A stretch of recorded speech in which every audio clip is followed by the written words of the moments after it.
Tony, Tony, do you want to introduce this 1288 for Carol? Go ahead.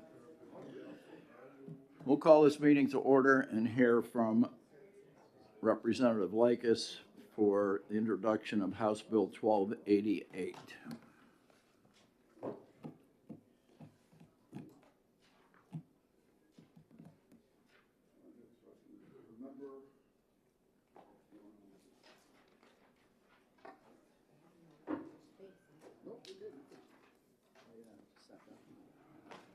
For the record, my name is Representative Tony Likas. I represent Hillsborough 37, the towns of Hudson and Pelham.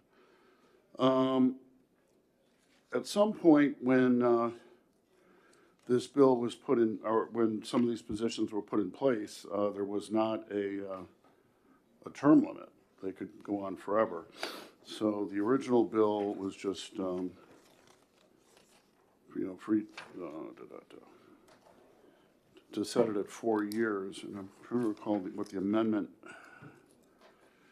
Oh, and the amendment, what the amendment does is it just changes certain titles. So we had a request from Department of Administrative Services to change the term Director of Financial Data Management to Enterprise Applications Management.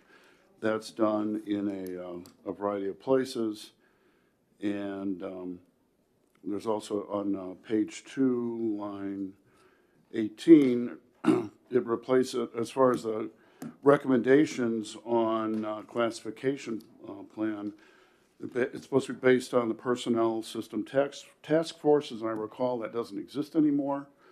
So that was changed to a stakeholders group overseen by the Director of Personnel.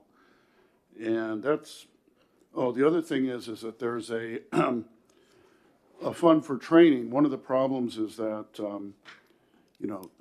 there's training that goes on at the start of, before they actually have the money allocated out of the budget. So before the start of the fiscal year, and they have to have money to do that.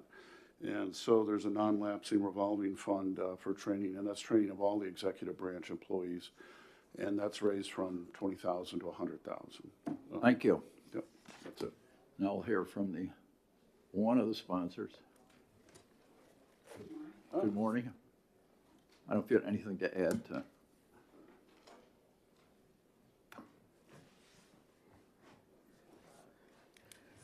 Good morning, Mr. Chair, members of the committee. I'm Carol McGuire, representing Merrimack District 29. And this bill was partly it started as a catch-up from last year when we converted those first positions to unclassified and forgot to give a term. Then we added in some additional positions, and at the request of the commissioner, and the fund turned out was originally half funded from the general fund and half from user fees, and so therefore it made sense to be rolled over to the general fund fairly quickly. But now it's 100% user fees, and so you don't want to lose those fees just because of it, the artifact of when the fiscal year ends. And if you have questions, I believe Commissioner Arlinghouse would be able to answer them better than I could. Okay, we'll hear from Commissioner Arlinghouse.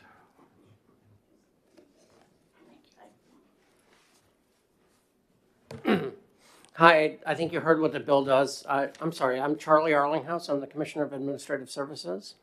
And Representative McGuire and Senator Reagan were kind enough to introduce this for us to do a couple of cleanup things. I mean, the obvious thing is that when we did our unclassified housekeeping bill last year in drafting, the drafters accidentally deleted shall serve a 4-year term. So I can't reappoint anybody yet, or they would serve for the rest of their lives. So I actually, I say this as a joke, but Director of Risk and Benefits is in holdover because I said to her, it's not that we're not going to reappoint you. It's just that I can't give you an indefinite term. And if we did it right now, you'd serve forever. Nobody wants that. I said, you don't want that either. So we do that. And then the other 3 things you heard are essentially cleanup. We renamed a division because they wanted to. and it defines them better. We changed an archaic title in the statute from personnel task force to group of stakeholders.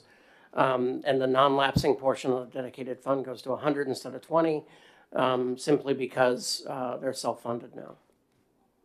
But if anybody has any questions about any of it. Questions from the committee? Thank you. All right, back to work. Thank you for having me.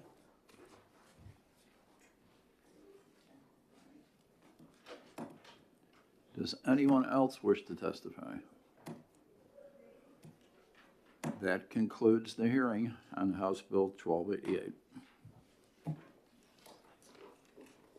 We could exec this and then just reconsider it. I don't know.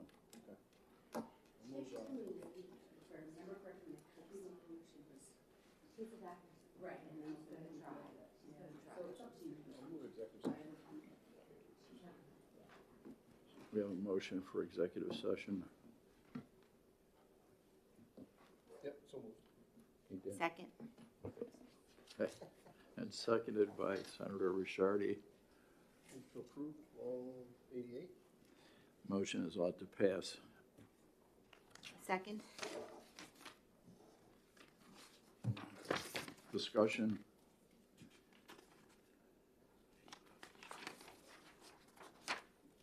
All those in favor? Makes sense. Let's do it. Aye. Aye. Aye. Aye. Okay, without objection, we're out of executive session.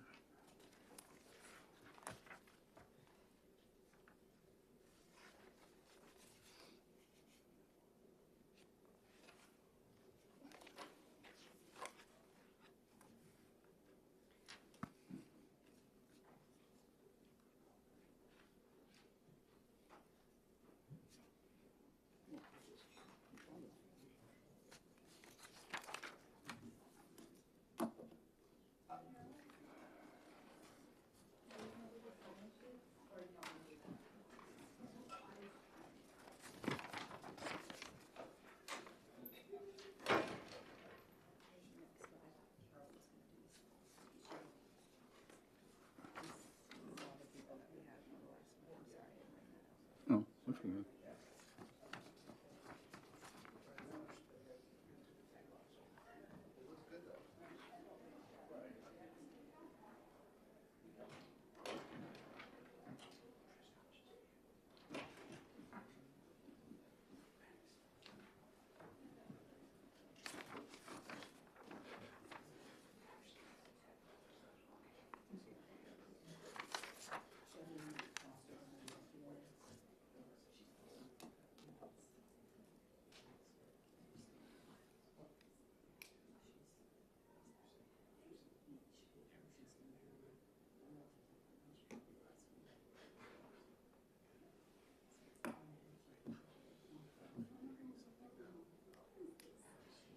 Denise, I have to introduce the bill at 9:30, so then you'll take the hearing.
Did you make copies for everybody? Well, yeah.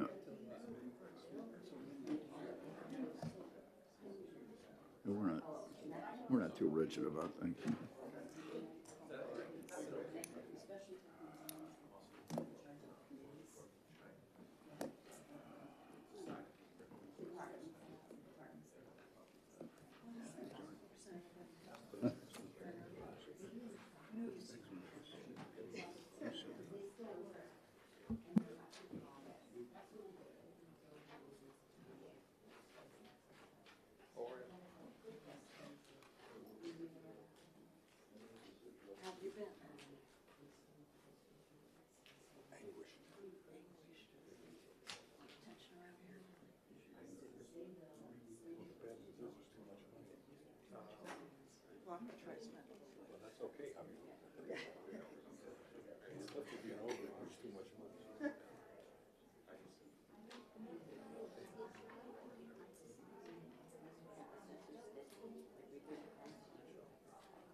Representative Jay Smith.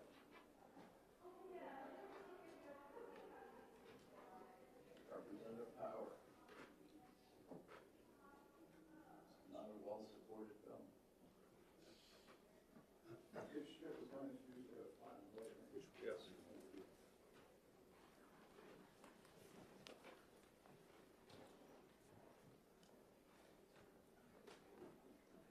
Betsy, you've done this before. I'll sign up. I'll introduce the bill.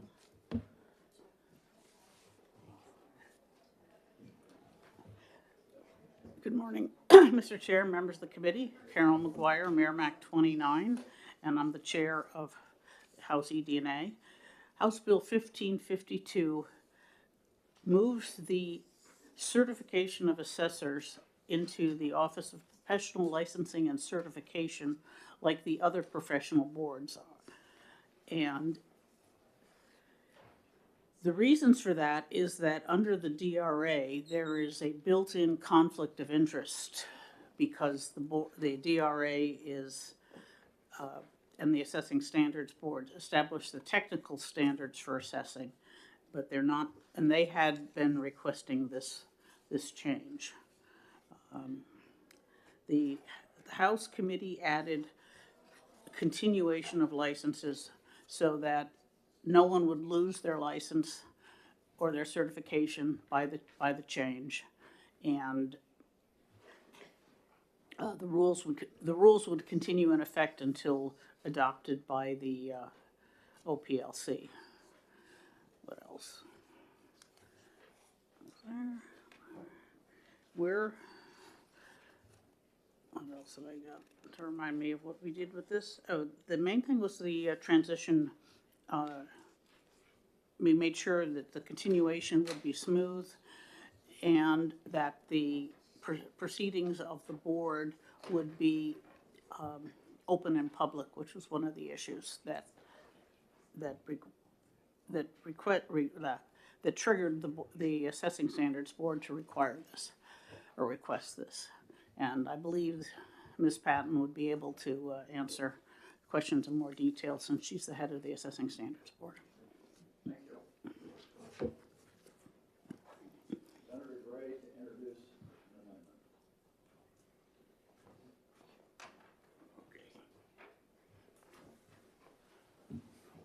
Thank you. My name is James Gray, Senator representing District 6. The Assessing Standards Board has worked hard on this legislation after their review in the last meeting, which was a week ago. They decided or discovered a couple of things that they needed to be fixed. I wrote Amendment 2022-1391S, which takes care of those. One of the things in there is there was some generic use of the word assessor when talking about certifications. So we've changed that to assessing official in those generic terms. There's a couple other things in there that OPLC decided that they needed change because the main thrust of this bill is to move them under OPLC. And then after they got a chance to review that amendment, I sent you an email last night from the chair of the Assessing Standards Board that there are 3 assistant assessors. Currently, their certification will end at the end of the year.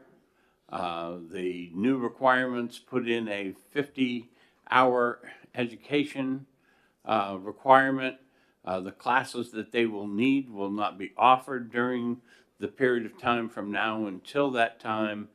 So this is a special carve-out for them to require only the 10 hours, which would be 1/5 of the total requirement for them.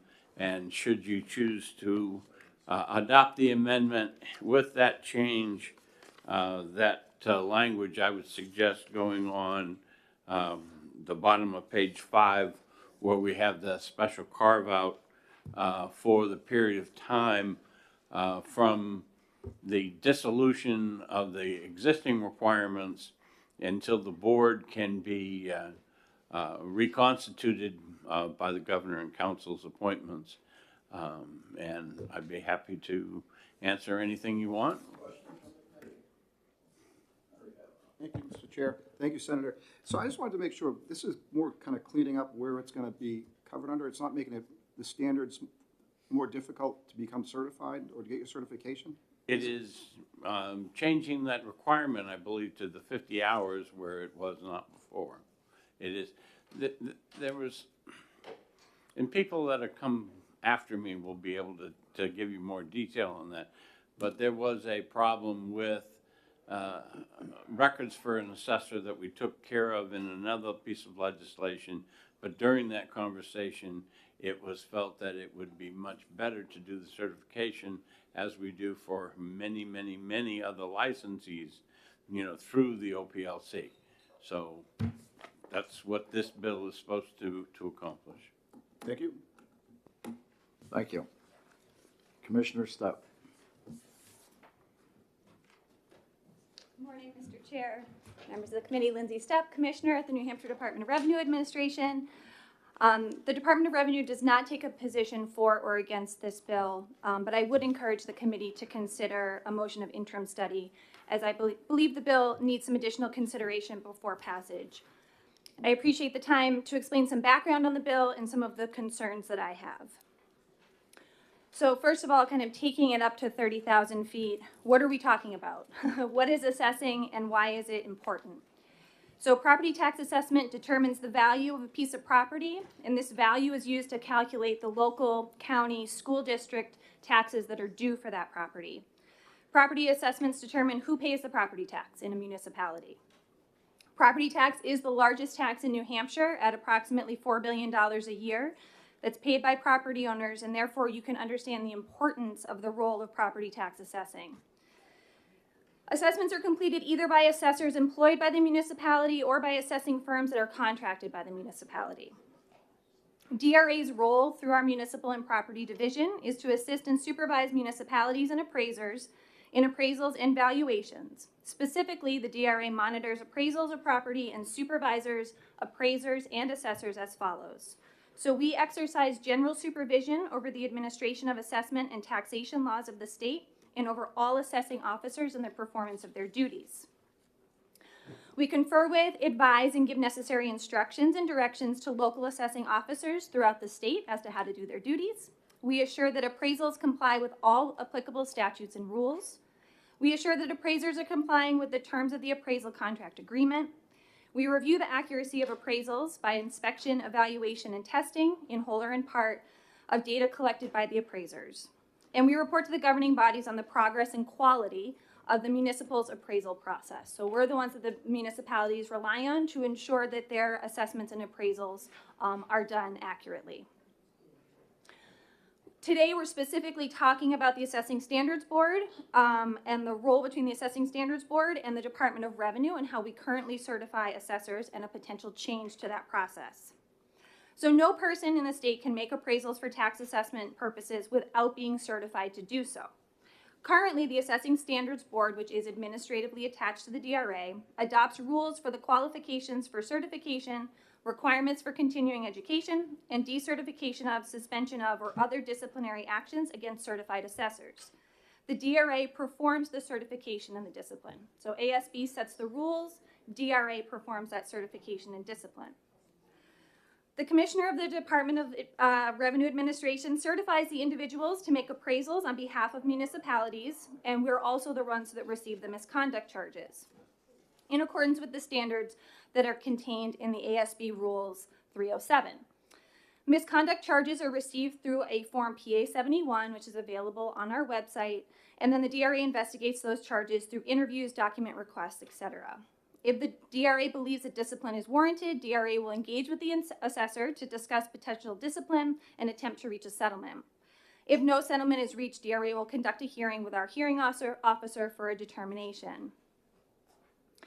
The ASB rules contain detailed descriptions of the types of misconduct that an assessor may be subject to, the factors to be considered by the DRA in deciding on a form of the discipline, and the level of discipline to be given. If an assessor is not satisfied with the hearing officer's determination, they can appeal to the Board of Tax and Land Appeals or the Superior Court for additional due process. Given confidentiality restrictions of DRA records, as you know, we deal with very confidential, sensitive tax information, so we have a very broad confidentiality provision. Concerns have been raised regarding the transparency of certification and discipline records of assessors. While a full list of assessors and their certification is posted on our website, actual certification files are not available for public view. The DRA has made public data concerning misconduct resolutions in an anonymous format. SB 53, which the Senate passed and is currently in the House, would make these assessor certification and discipline records public. The DRA is not opposed to this legislation. So there is a bill that your body has already passed that would make assessor certification files and discipline files public. House Bill 1552, what does it do? I'm going to talk about original House Bill 1552. I have not seen a copy of the amendment that Senator Gray just introduced. My understanding is the Assessing Standards Board discussed the concept of the amendment, but my representative on the Assessing Standards Board did not receive a copy of the amendment. So I'll just talk about what 1552 does in its original state in the version that was passed by the House. So 1552 would move the certification and discipline function from the DRA to the Office of Professional Licensure and Certification. There will be a new board, which will be made up of 3 assessors with a minimum of 5 years of experience, 3 members of the public, 2 of whom are not associated directly or indirectly with assessing or any related industry, and then the Commissioner of DRA or my designee. The Assessing Board remains in place. Assessing Standards Board remains in place, although the ASB no longer sets the certification, education, and discipline standards, as those functions will also move to the new board. The new board will need to adopt rules for these functions, as the existing rules based on the work that the ASB has done over many years will no longer be applicable as that function is moving. Concerns that I have regarding 1552, in theory, the board make up attempts to find a balance between assessors and members of the public, but it's proven difficult to recruit public members. The ASB itself has municipal officials as members, and the new board would not have any municipal officials. Currently, the ASB has 3 vacant seats, 2 municipal officials, and 1 public member. If 1552 were to become law, given that the ASB is still operational, the state would need to recruit 6 members of the public to serve between the ASB and the new OPLC board. Without recruitment of public members, the board would be dominated by assessors, and there could be issues with conflicts of interest and the structural risk that market participants might confuse their own interests with the state's policy goals. For example, if a contract assessor is on the board, they would be certifying and or disciplining their own employees, their clients, their potential clients, or their competition. I would defer to Executive Director Lindsay Courtney as to her views on a proper board makeup, as she is the one that oversees the Office of Professional Licensure and Certification. The current division of responsibilities between the ASB and the DRA, where the ASB adopts rules for certification, education, and discipline for enforcement by the DRA, would go away under this new board. The board would both adopt the rules and perform the work, thus removing the separation of duties and the direct control that the state currently has. This may be addressed in Senator Gray's amendment, but the timing and mechanics of the transition between the DRA performing the certification and the new board assuming certification duties is not totally clear to me. While the legislation states that current certifications remain valid until their expiration date and then will be renewed by the new board is not in effect until January 1st of 2023, and once in effect, they will need time to adopt rules, which we all know can take some time. In addition, with the new board taking on both the ASB functions of developing rules for certification, education, and discipline, and the DRA's function of enforcing those rules, the new board is essentially starting from scratch and needs to conduct significant rulemaking. I would wonder if there's a better way to transition between the two and not necessarily abandon the work of the ASB over the years around certification, education, and discipline. Thank you for letting me speak today.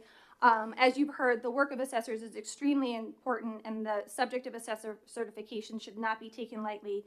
I, again, am not opposed to this bill. I just think it needs some more work, and we need to make sure all the I's are dotted and the T's are crossed so that the transition is smooth and there's no gaps. And I just don't think it's ready at this time. But I would be happy to continue to work with the Assessing Standards Board, the Office of Professional Licensure and Certification, to make sure that ultimately the transition happens in a way that is responsible. So thank you for your time. Happy to answer any questions. Thank you. Are there any questions from the committee? Seeing none, we will look for Betsy Patu. Am I saying that correctly? Welcome. Thank you. Good morning, Madam Chair and members of the committee. I am Betsy Patton, for the record. I am the chairman of the Assessing Standards Board, and you do have a bill in front of you of 1552, which takes the certification and decertification of the assessing community, the ones that do the property tax, takes it from the Assessing Standards Board over to the OPLC. This came about because of the ruling of DRA that the certification records were not public information, which was never the intent of the Assessing Standards Board. So yes, there is a bill that takes care of the fact that those records are going to now be open so that everyone can see what is going on. However, there has been some apparently conflict between the assessors and the Department of Revenue, and because those records right now are not open to the public, it is very difficult to figure out what is a conflict of interest and what is going on. I did hear the assistant, I think she's the assistant commissioner, say that she would like interim study. I think that the amendment that Senator Gray has prepared but is not in front of you at the moment would take care of, I think, the issues that she was talking about in her presentation. I have a copy of his amendment, which of course you don't have a copy of, and also the addition that we have. You don't have any copies of those, and I can give them to you. So I don't know. I can go through the changes with you, or I can just, you tell me what you would like me to do. I'm a little taken aback by the testimony because I didn't, see all of them on paper. So I don't know what you would like me to do. You could go through the changes. Okay. All right. I think that you have 1552 in front of you. Yes. Okay. And I can go line by line on that, or not line by line, but the changes. There's too many pages for line by line. One of the things we discovered was the fact that the commissioner was going to have to be reappointed by the governor and council. So Senator Gray's amendment makes it so that the commissioner is just a member, and then all of the public members and the 3 assessors and the 3 public members are done. So we took care of that issue. We also thought that it was important that the members of the general public, they would not be directly or indirectly attached or to the assessing process at the time of their appointment, so that there could be some that have information prior to it but are not assessors presently. So we thought that would be a good change. And then what happened, there was some question on the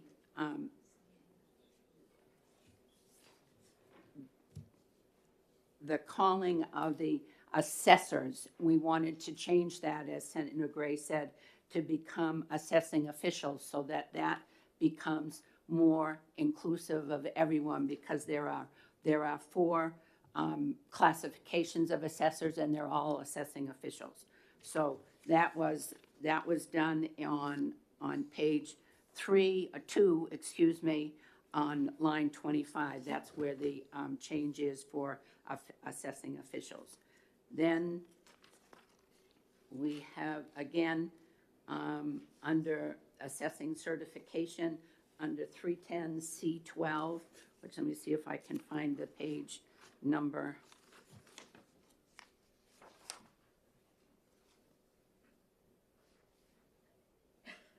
If Bob can help me, that would be okay. But what we did was, again, when they were certified, they have to put down the classification that they're looking for. So that was that. And then what happens on the amendment ended up taking out the appeal process, which we wanted on page 9, lines 16 to 21. It is in as passed by the House, but in the amendment, it has been dropped out. And we would want to keep the appeal process in the legislation. And then we talked with the director, our executive director of OPLC, and we got certification of assessing officials, which is on page 9 of we're going to add on page 9 the words and the amendment that the Department of Revenue shall continue to issue certifications of assessing officials until the Governor and Council has confirmed 4 members of the Assessing Certification Board pursuant to 310C, as inserted by this act. Upon the confirmation of the 4 members of the board, the authority of the Department of Revenue Administration to issue certifications of assessors would expire. So even if it's 2023 and it's still not up and running, once the ACB board gets up and running, they wouldn't be having the authority to do it.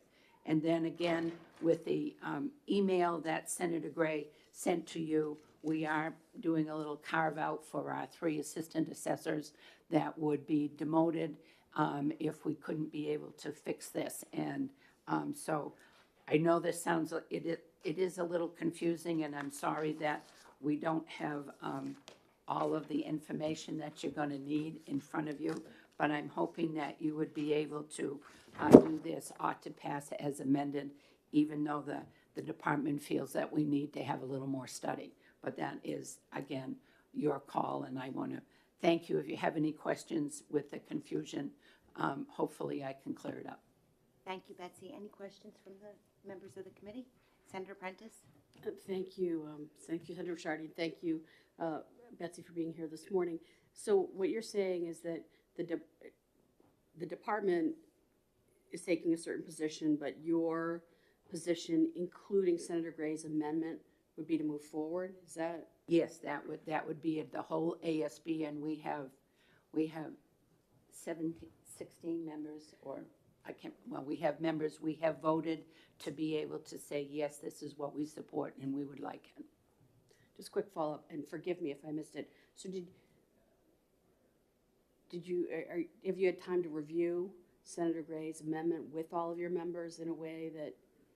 What we did with when we had our last meeting we have the words and the intents, not the exact words that Senator. Language, but you knew what he was gonna come But forward with. we knew he was coming forth with these words, and that's what, and when you go from intent and words at a committee and you go to OLS, sometimes the words are different, but the intent is the same. And we knew that when we had our meeting last time. So would it be beneficial to give this a day or two for you all to look at this to make sure intent and words have lined up as you thought that they would be? Because I don't want to get us in a position where we move forward and then have to, obviously there are other bites at the apple to make changes, but I think that I think that you need to just land on solid ground. Yes, so that you would be saying you would not vote on it today. We would not be execing it today for multiple Okay. reasons. Senator Carson's not here, so Yes. we won't exec this today. Okay, and we do have an assessing standards board meeting on the 22nd, and I don't know your timeline, but we can, that's the 20th, I think, It has isn't an FN note, so we're gonna have to exec it pretty soon. soon, by next. Because it's gonna yeah, go to a soon. second But committee, I assume. without Senator Carson weighing in and her not hearing this presentation, I would not move forward with execing it today. Okay, so what we will do is we'll go back and we'll send the amendment out to all the members. And I'll leave you a copy of the amendment and the email, which would be the words that we would want. Any other questions from the committee? Senator Kavanaugh? I would just suggest this first speaker, I think, get all the stakeholders together too, as well as Lindsay Courtney, to make that a smooth transition, so everyone's together on solid ground, and to say that if the transition is happening, it's a smooth transition. And I think your point about making sure all the language is correct is a good point. And that, I think, would be a good start, to have all the groups together to do that. And some of the reasons that we're putting these in the legislation is to be able to be sure that OPLC knows what we need to do, and our rules are solid, so that they can take the rules and incorporate them into their, so they don't have to have a year's worth of rule research doing Right. that. In a follow-up. Of course. Yeah, and I think that's important to get Lindsay Courtney here too for that, Yep. have that part of it covered. Thank Okay. you. All right, so we will get that to the members, and we'll be back to you as soon as possible. Thank you, Betsy. Okay, thank you. We have a Robert Gagny.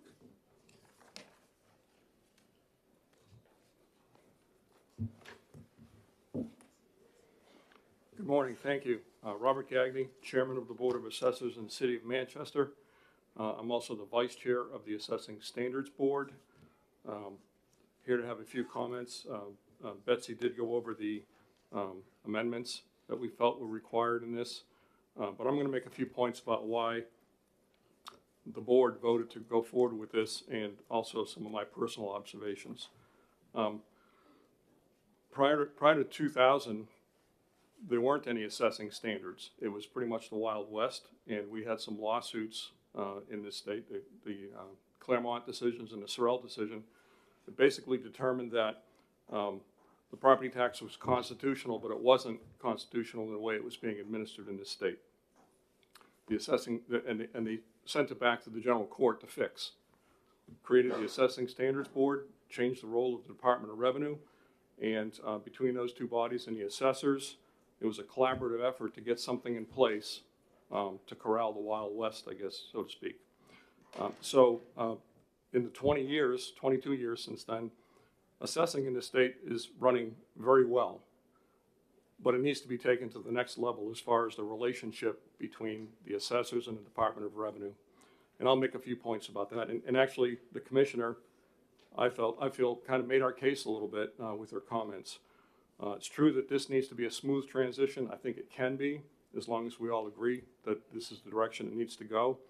And I think that this change will free the Department of Revenue up to do their monitoring and review of assessing practices without having the burden of also being the police and the prosecutors if they find issues.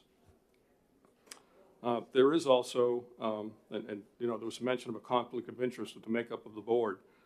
Well, I would say that if you look at the makeup of all of the boards, and I believe there are more than 50 under the OPLC, there are very few where there are less than a majority of the professionals in the profession that the board regulates. One of the few is a newer one, the New Hampshire Real Estate Appraiser Board. Is 3 members are appraisers, and the remainder, I think there's seven total, are non-appraisers. And we created this board, or suggested creating this board with the same makeup. And certainly the commissioner needs to be have representation on the board because of the importance of the property tax. As far as the DRA's role in certification, right now it is an issue with an assessor. They can bring an action, they can investigate an action, they can prosecute, and they're also the judge. It's all internal. There is an appeal process outside of the DRA through Superior Court or Board of Tax and Land Appeals, but as far as the other functions, it's all within the DRA. And that can create friction between the assessing community and the department who are overseeing that process.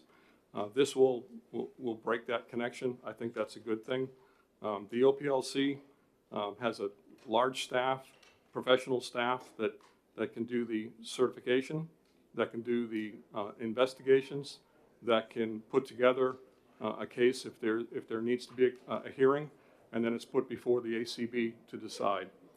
That's like the Real Estate Appraiser Board and the other boards. There is a bit of a conflict at the department in that their own staff that are doing the monitoring need to be certified, and now they're certified by the department. So the department is certifying their own people, and if there's any kind of a complaint, that's all done internally, and that's not open and available to the public. That can be a problem. Certainly, the optics are not good in that situation. So for those reasons I mentioned, the board voted to go in this direction, and I would support that both as the vice chair and as the chairman of the board in the city of Manchester. Thank you. Any questions from the committee? Seeing none? Thank you. Are there any other members of the public that would like to speak to HB 1552? Please come forward.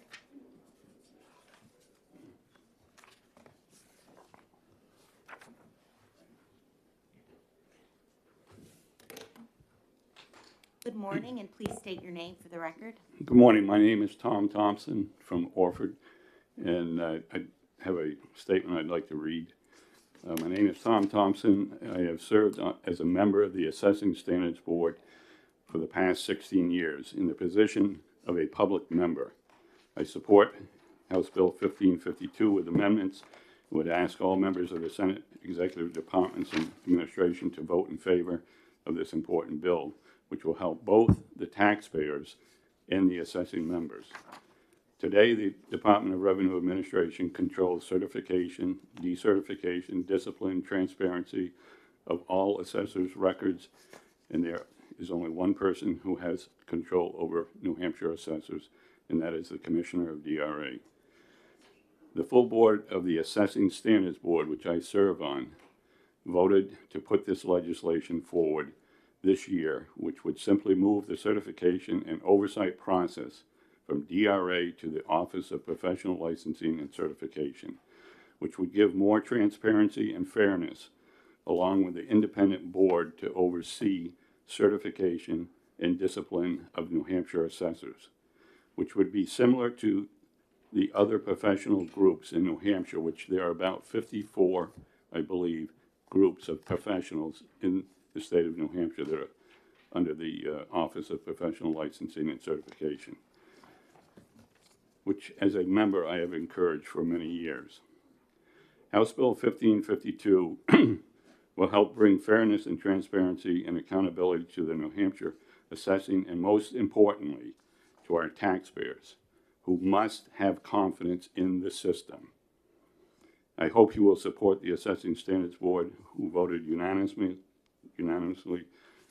to move this legislation forward, and just recently the full House of Representatives passed overwhelmingly House Bill 1552 to send on to the New Hampshire State Senate. Thank you for your time, and thank you for serving the citizens of New Hampshire. Thank you, Mr. Thompson. Are there any questions from the committee? Seeing none, Thank you. we have another speaker, I believe. Let's see, Lauren Martin.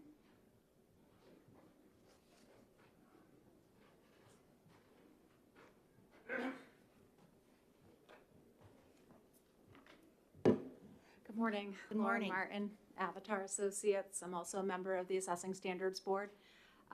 I don't want to reiterate or waste any of your time. I provided some testimony to all of you via email, and I was listening on YouTube in the hallway, so I was able to hear some of the prior testimony, and I would just say that I'm here in support of that, and everything that Mr. Gagné just presented to you a few minutes ago, I would support that and be available for any questions. But I don't want to waste your time. You have a hallway full of people, so. Thank you. Any questions from the committee? Seeing none? Are there any other members of the public that would like to speak to HB 1552? Seeing none, that concludes the hearing on HB 1552. Okay. Let's give him the gavel back. Thank you, committee, very much for listening to us.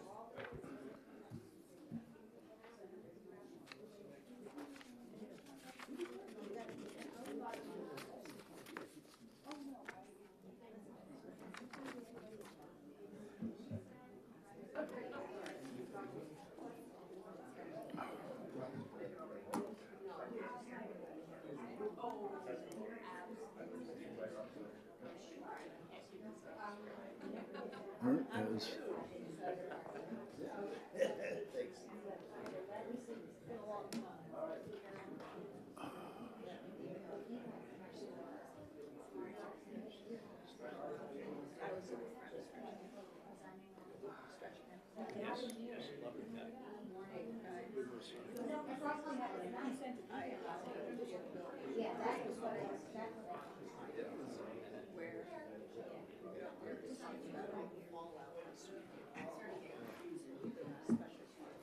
Representative Murner, we've been waiting for you.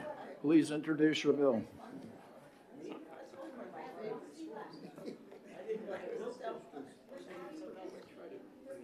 $15.35.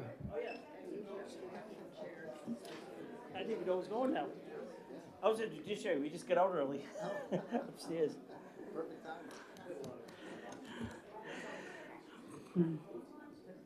Let's come to order. Let's come to order. Thank you. Go ahead. All set? Yep. Oh, good morning, committee, and Chairman Reagan. I wasn't expecting to be here. I came in to sign in on something else. So much I pay attention. So I filed the bill last year for a COLA, looking at a percentage rate for COLA for people under $30,000 on pensions, and then obviously being the second year, it got amended. It passed through ED&A, it passed on a voice vote on the floor, and then when Finance received the bill, they made it a one-time COLA. So, and to look at, see where the funds would be down the road. So, for $500, that's basically it. Questions from the committee? Thank you. Thanks.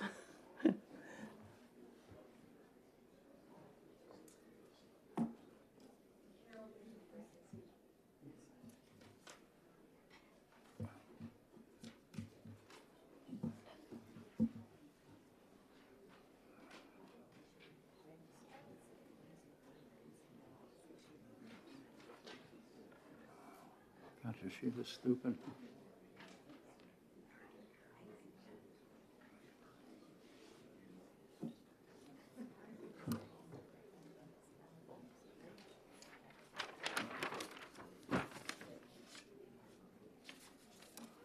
Marty Carlin.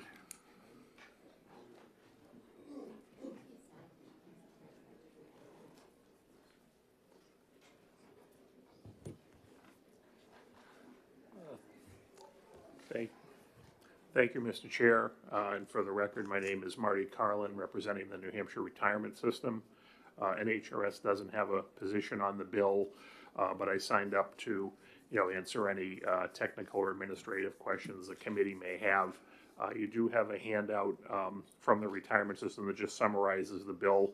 and provides a 20-year history of cost of living adjustments and other one-time adjustments for retirees. On the back of the handout, there's copies on the table for anybody who's interested.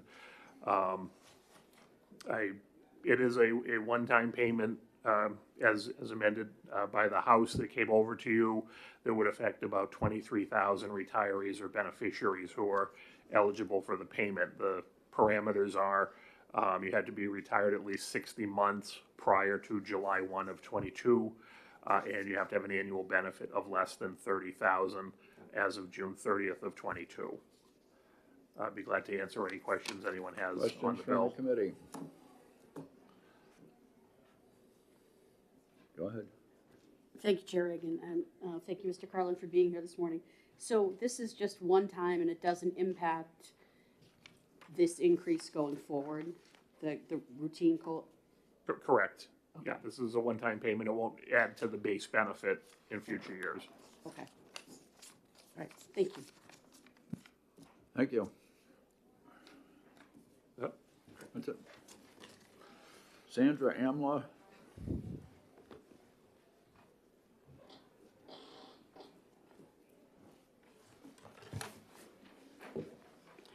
Thank you. My name is Sandra Amlaw. I'm the president of the Retired Educators in New Hampshire and a member of the retirement system.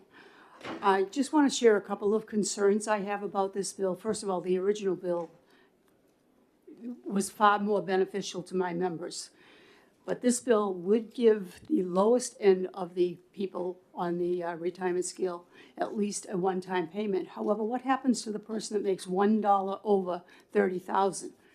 Their next door neighbor makes $30,000, gets $500, and they make $30,000 $1, and they get nothing, and it doesn't help them with their expenses whatsoever. And that's my biggest concern about this. However, I'm in favor of I'm more in favor of this than nothing at all. Thank you very much for your time and consideration. I'll answer any questions you have. Seeing no questions, thank you. Thanks. Gerard Fleury.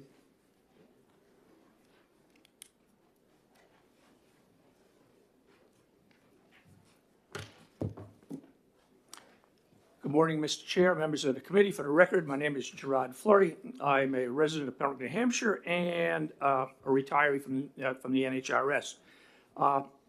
My choice for speaking this morning, or requesting to speak this morning, was to bring to light certain flaws in this bill. As a matter of historical record, I worked for the state for over 35 years, more than the last 20 of which was for the New Hampshire retirement system.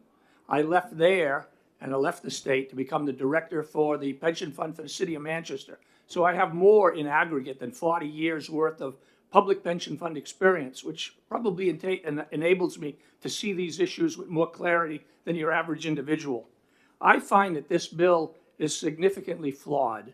I understood when the original version was introduced in the House that it was going to have the potential to pass costs on to cities and towns if, in fact, it resulted in the employer contribution rate going up. So the First Amendment was going to protect cities and towns, and I'm also a member of the Budget Committee in Pembroke, which enables me to see the impact every time the state passes down a cost to the local municipalities, and it's something that we see hitting our police and fire and teacher budgets. So in looking at the original concept, which was to shift the cost over to the state general fund, I saw that as a win for municipalities, but then the affordability became an issue. And in its latest amendment, 1151H, it does something that defies understanding.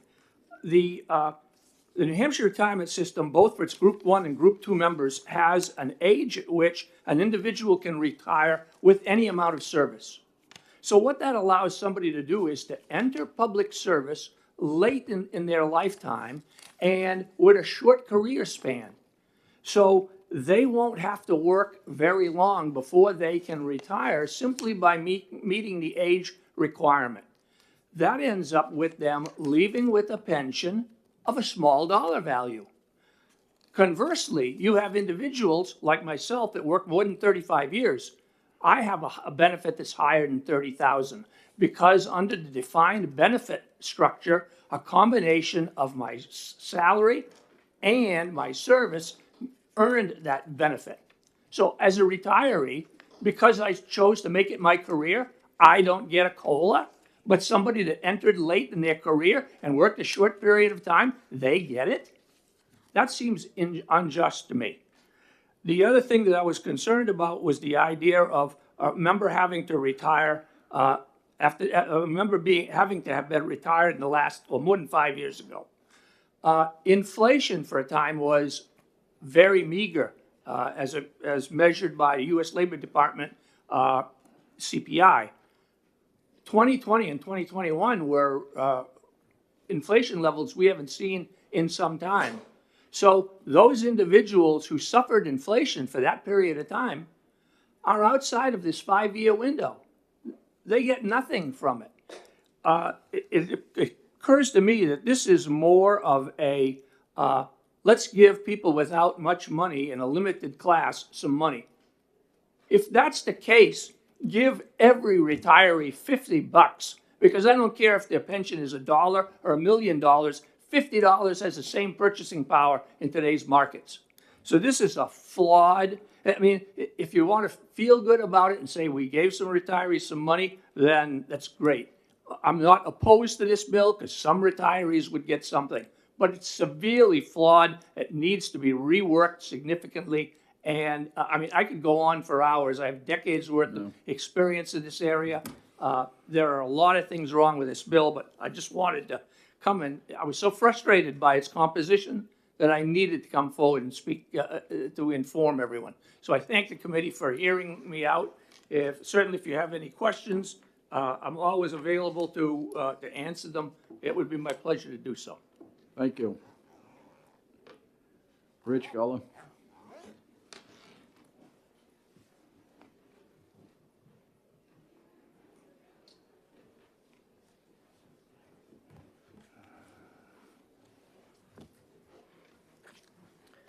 Good morning, Chairman Reagan, honorable members of the committee. My name is Richard Gullah. I am president of the State Employees Association of New Hampshire. I represent a little over 10,000 employees. I'm here today in support of this bill, but I would like to remind the senators that this bill did start out as an actual COLA, which in the long run would benefit our retirees and wind up costing the state less in the long run. I do think, as the gentleman that spoke before me, that this should be allowed for all retirees. I would like to remind the committee, you know, after another month, 4 decades high of inflation for the last 12 months, that has ended in March. Consumer prices rocketed 8.5%. That was the fastest year-over-year jump since 1981. Far surpassing February's mark of 7.9%, a 40% year high.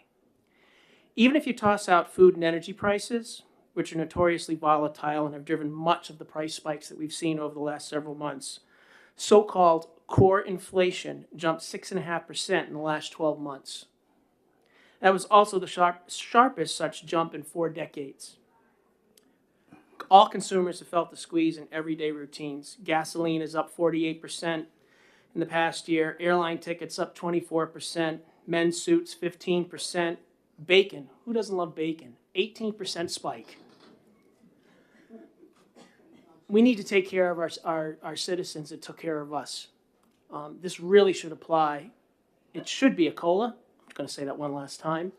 But if not, if it's that 13th check, it should include everyone. There's more than enough funds on hands to do that right now. I would implore you to consider that. Thank you. Thank you. Karen Irwin.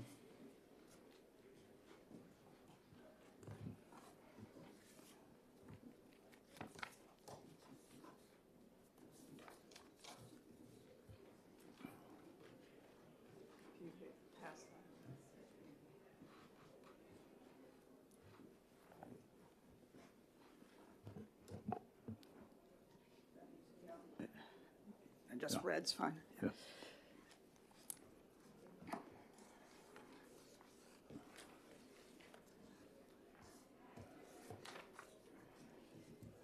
You're not going to read your testimony.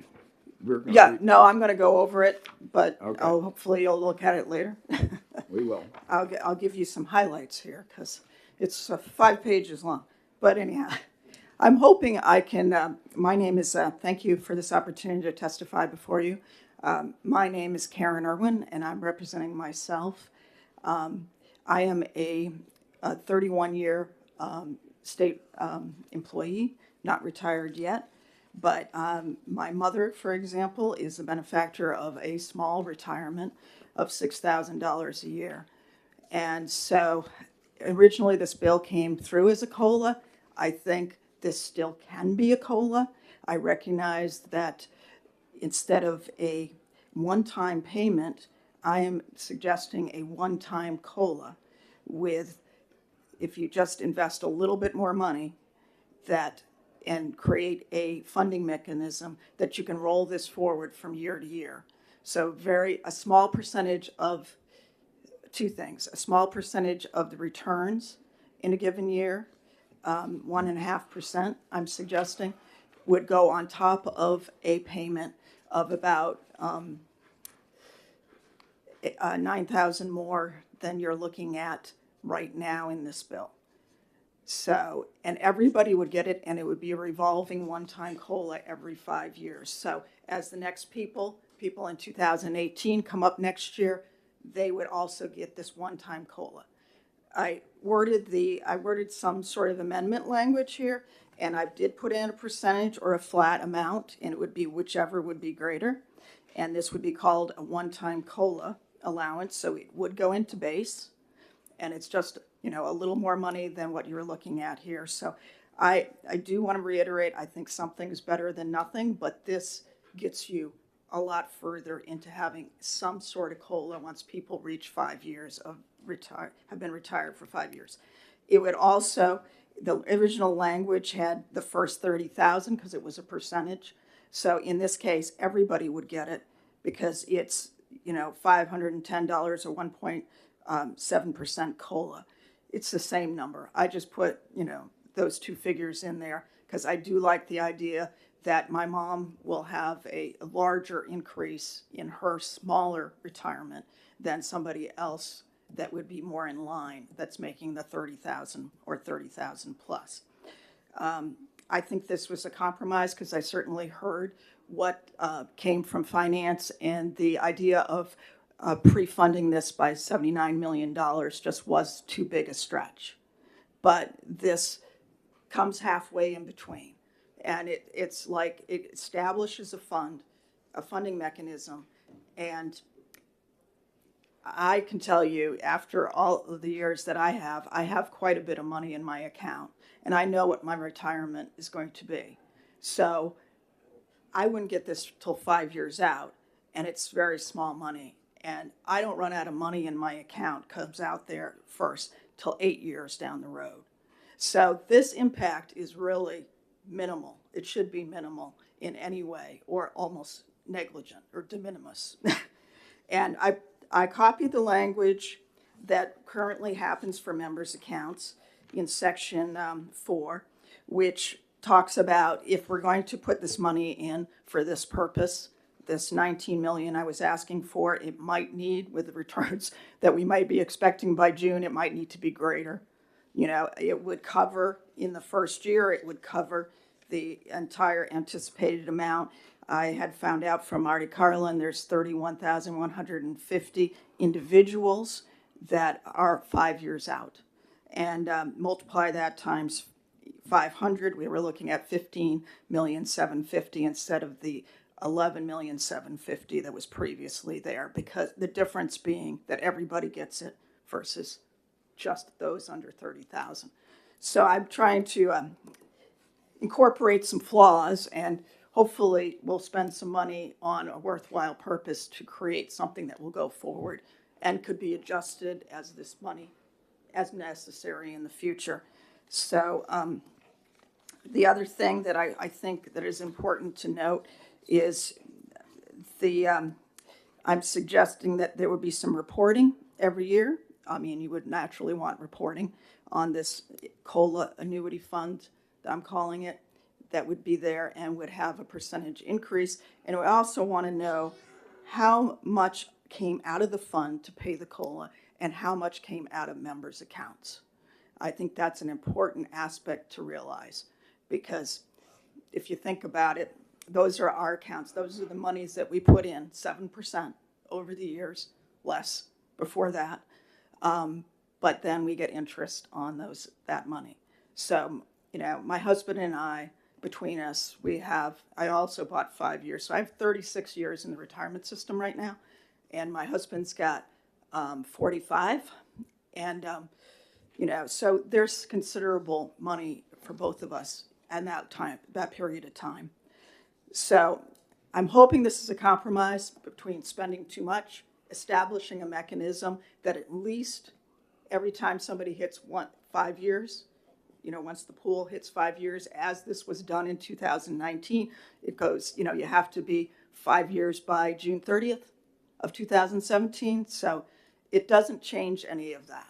It just changes the mechanism. So, you know, this is a pension that should be able to evolve, you know, so that we can take a little bit of those very high returns we had last year and put it towards giving something back to the membership. And I do like, although not different than a traditional COLA, that, you know, we're looking at a flat fee or, you know, kind of an either or. So you can start bringing people up to a little bit up to what they should be. And they wouldn't get a one-time COLA the next year. They would get this one-time COLA when they're 5 years out, but it goes into their base from year to year to year. And so that's what I'm proposing. I wanted to launch that. I know this might be I hope you'll think about changing the language to support that. And it's like minor tweaks, like I showed you, and just coming up with a little more money. And I think it's a worthwhile change between 12 million and 19. You know, I mean, it's definitely worthwhile investment. So I hope you'll support me in an amendment of that type. So my compliments to your analysis and presentation. Questions from the committee? Thank you. Thank you. I'll send this out electronically so everybody has it. Brian Hawkins.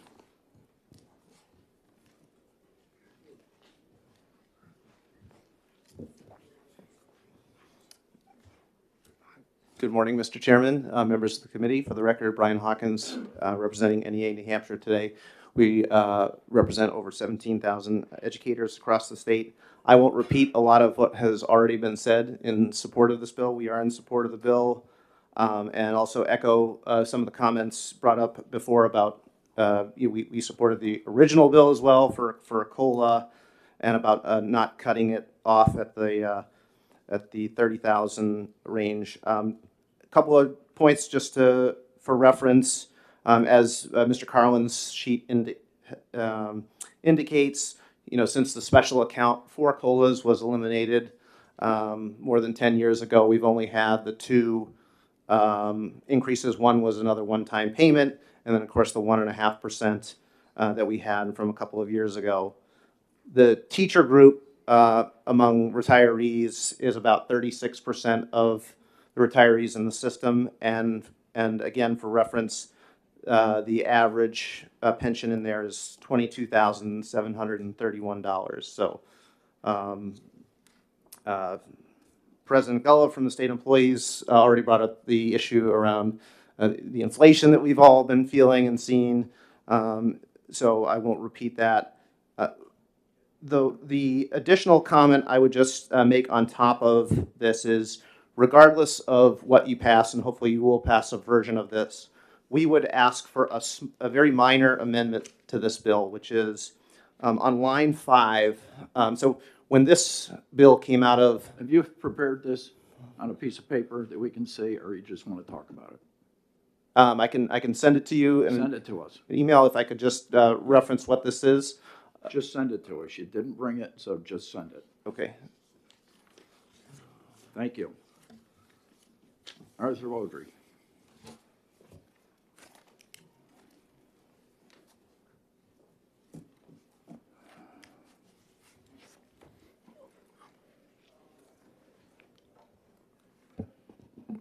Thank you, Mr. Chairman, members of the committee. For the record, my name is Arthur Beaudry.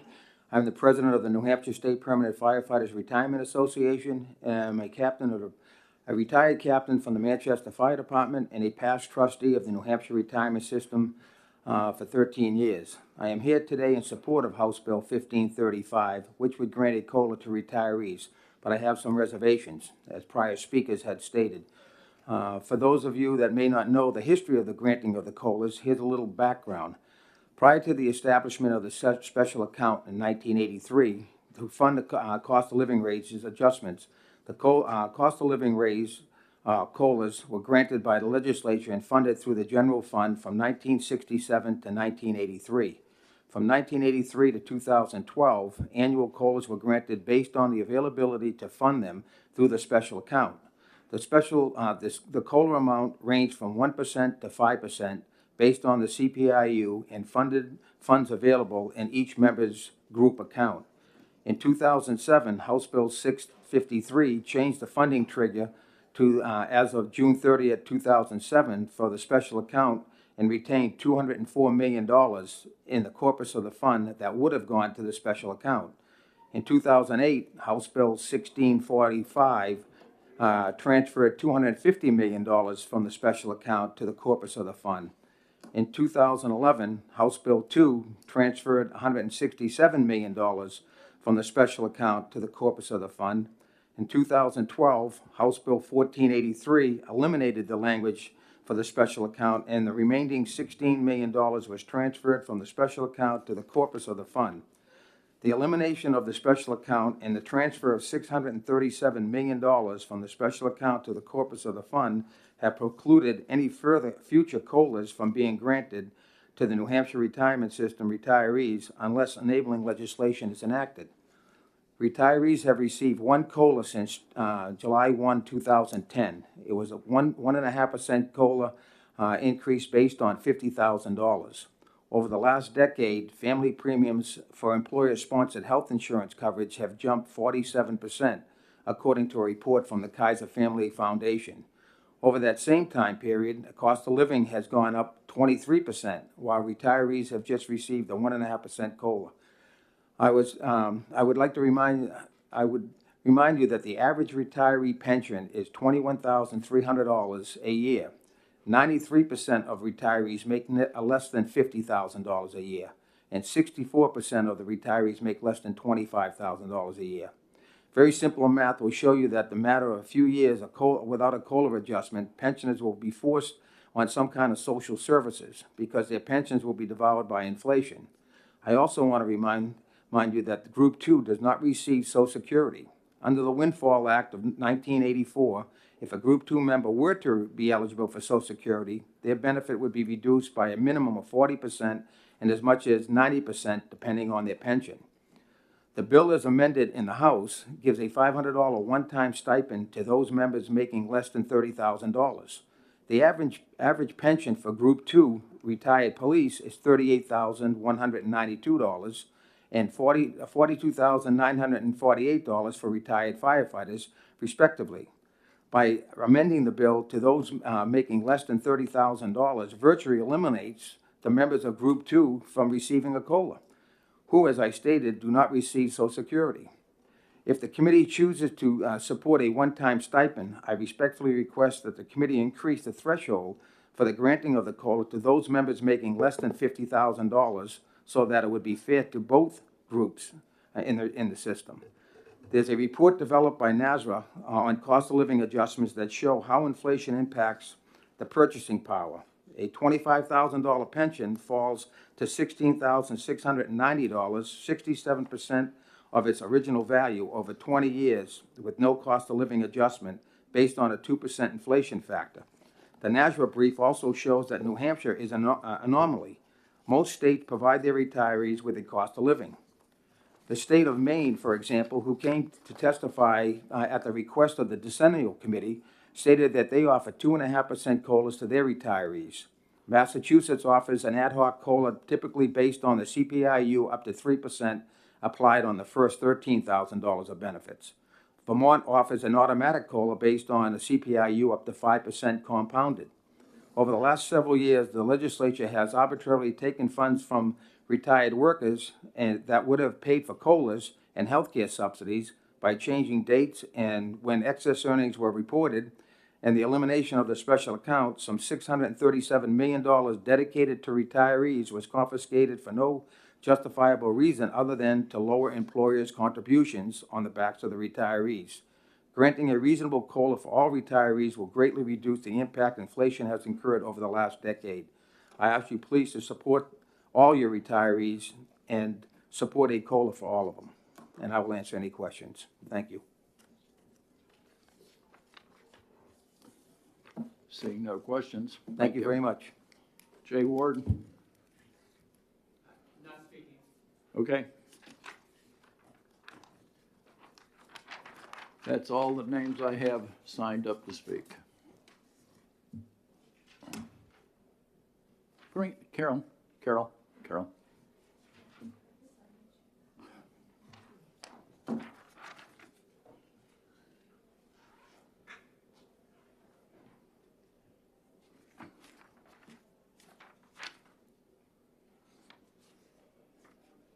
Is Troy Murner here again?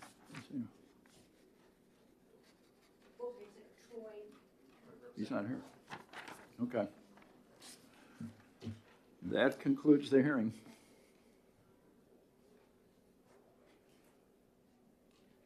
And who's presenting 1417? Okay.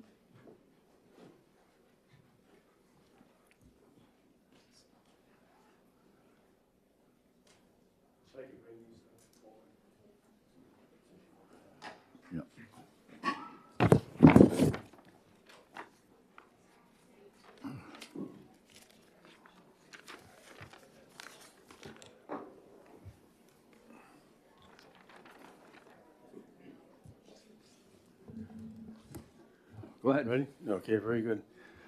Thank you. For the record, my name is Mike Edgar, and I represent Hampton in the New Hampshire House. Thank you, sir, and the committee members for allowing me to introduce HB 1417 to you today. The bill is relative to payment by the state of a portion of retirement system contributions of political subdivision employers. More plainly, this bill requires the state to pay 7.5% of political subdivision employer pension contributions on behalf of teachers, police officers, and firefighters. Okay. Many of you know the history of the state reneging on its promise to fund a portion of the retirement system. Others may testify in more detail on the history, but a few more of the low points are as follows.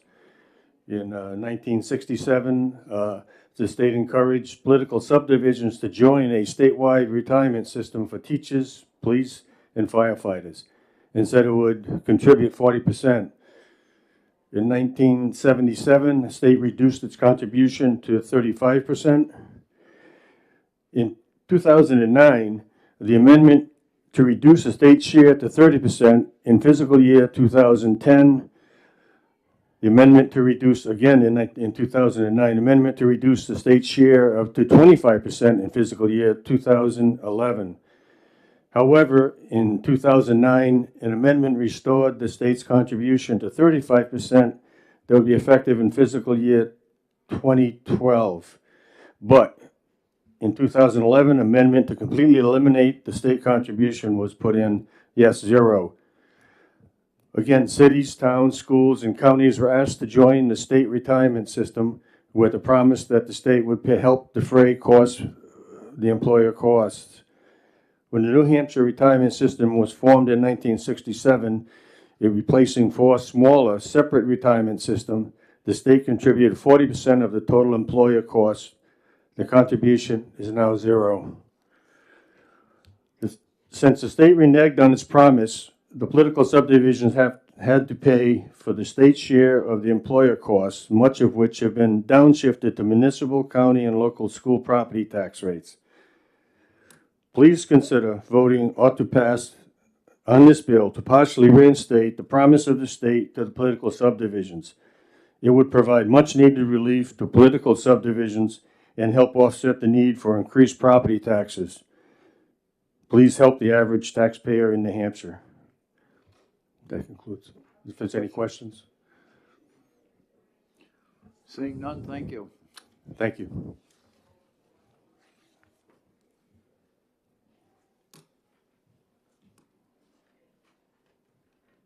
Did anybody else sign up to speak? Marty? Let Marty. Marty, yeah, first.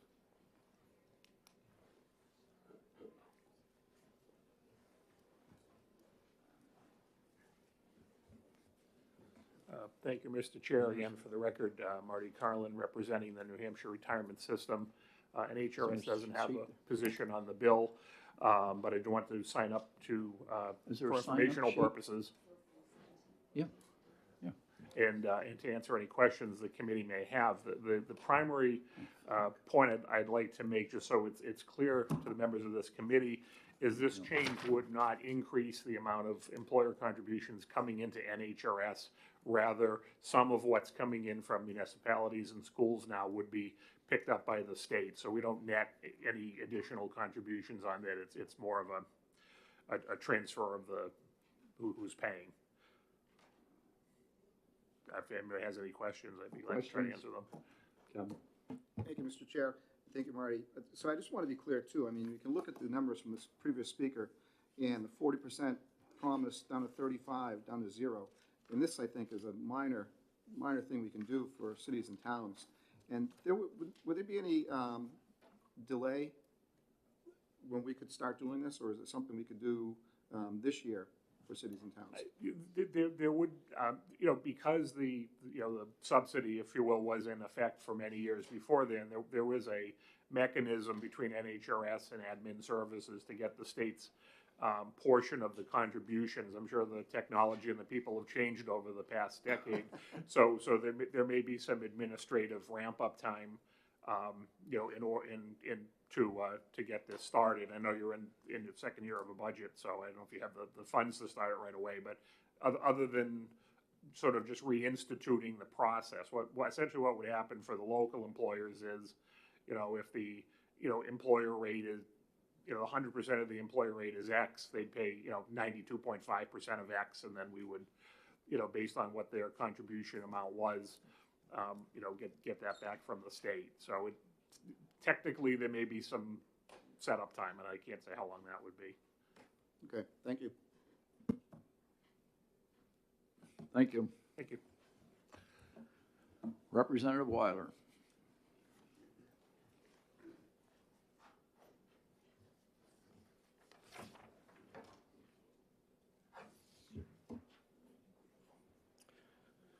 Thank you, Mr. Chairman, members of the committee. Representative Ken Weiler, Rockingham District 13. Speaking on House Bill 1417. This bill is dangerous and would be a budget buster.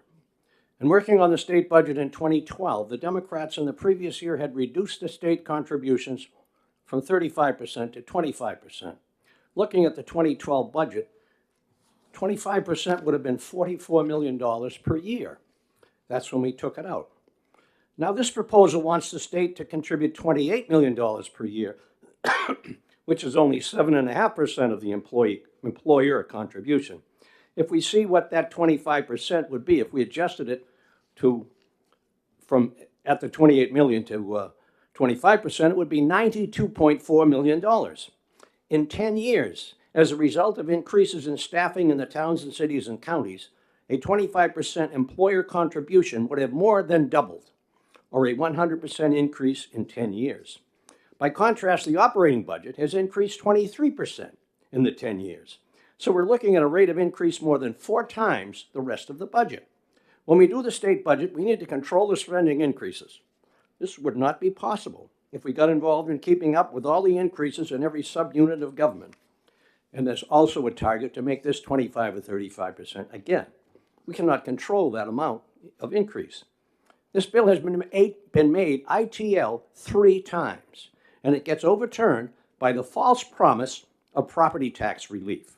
We cannot afford to get back involved with this employer contribution for other governments. We are giving $1.2 billion in property tax relief to the towns and school districts every year in the present budget. The promise of tax relief is but a small piece compared to what we've already have given, 28 versus 1,200. When we build a budget, we need predictable increases. Adding employer contributions is totally unpredictable. And if it is anything like the last 10 years of a 101% increase, it would be a budget buster. For the sake of sound financial planning, we make this bill inexpedient to legislate. And when the argument for property tax relief is given, remind everyone, we're already giving $1.2 billion, and this additional $28 million would give us future headaches. Thank you, Mr. Chair. Happy to answer any questions. Questions? Thank you. Thank you. Michael O'Brien.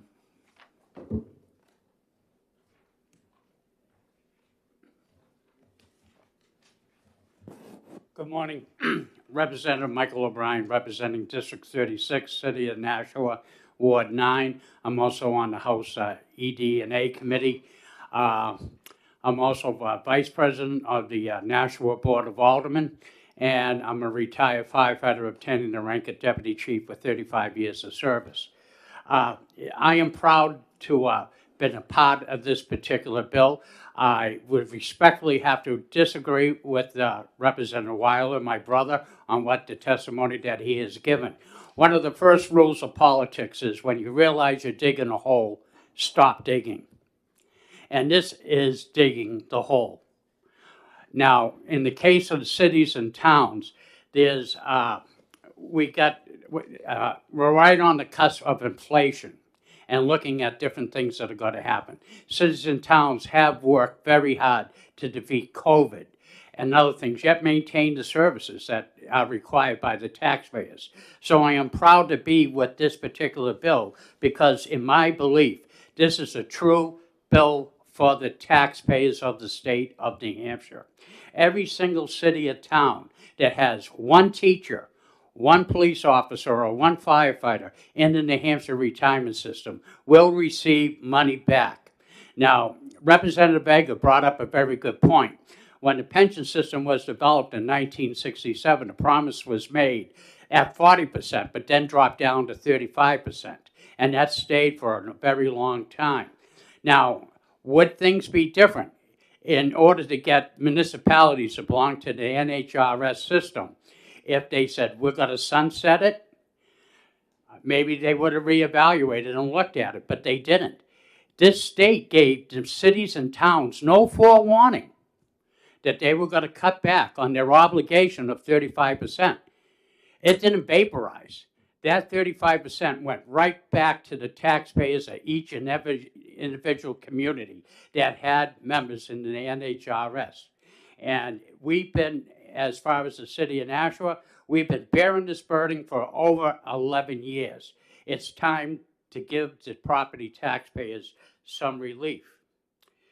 Now, looking at some of the numbers, depending upon the community, like the city of Lebanon will receive $400,000, Town of Bedford, $175,000, Hooksett, $357,000, Town of Londonderry, $746,000, and the Town of Northwood, $18,000.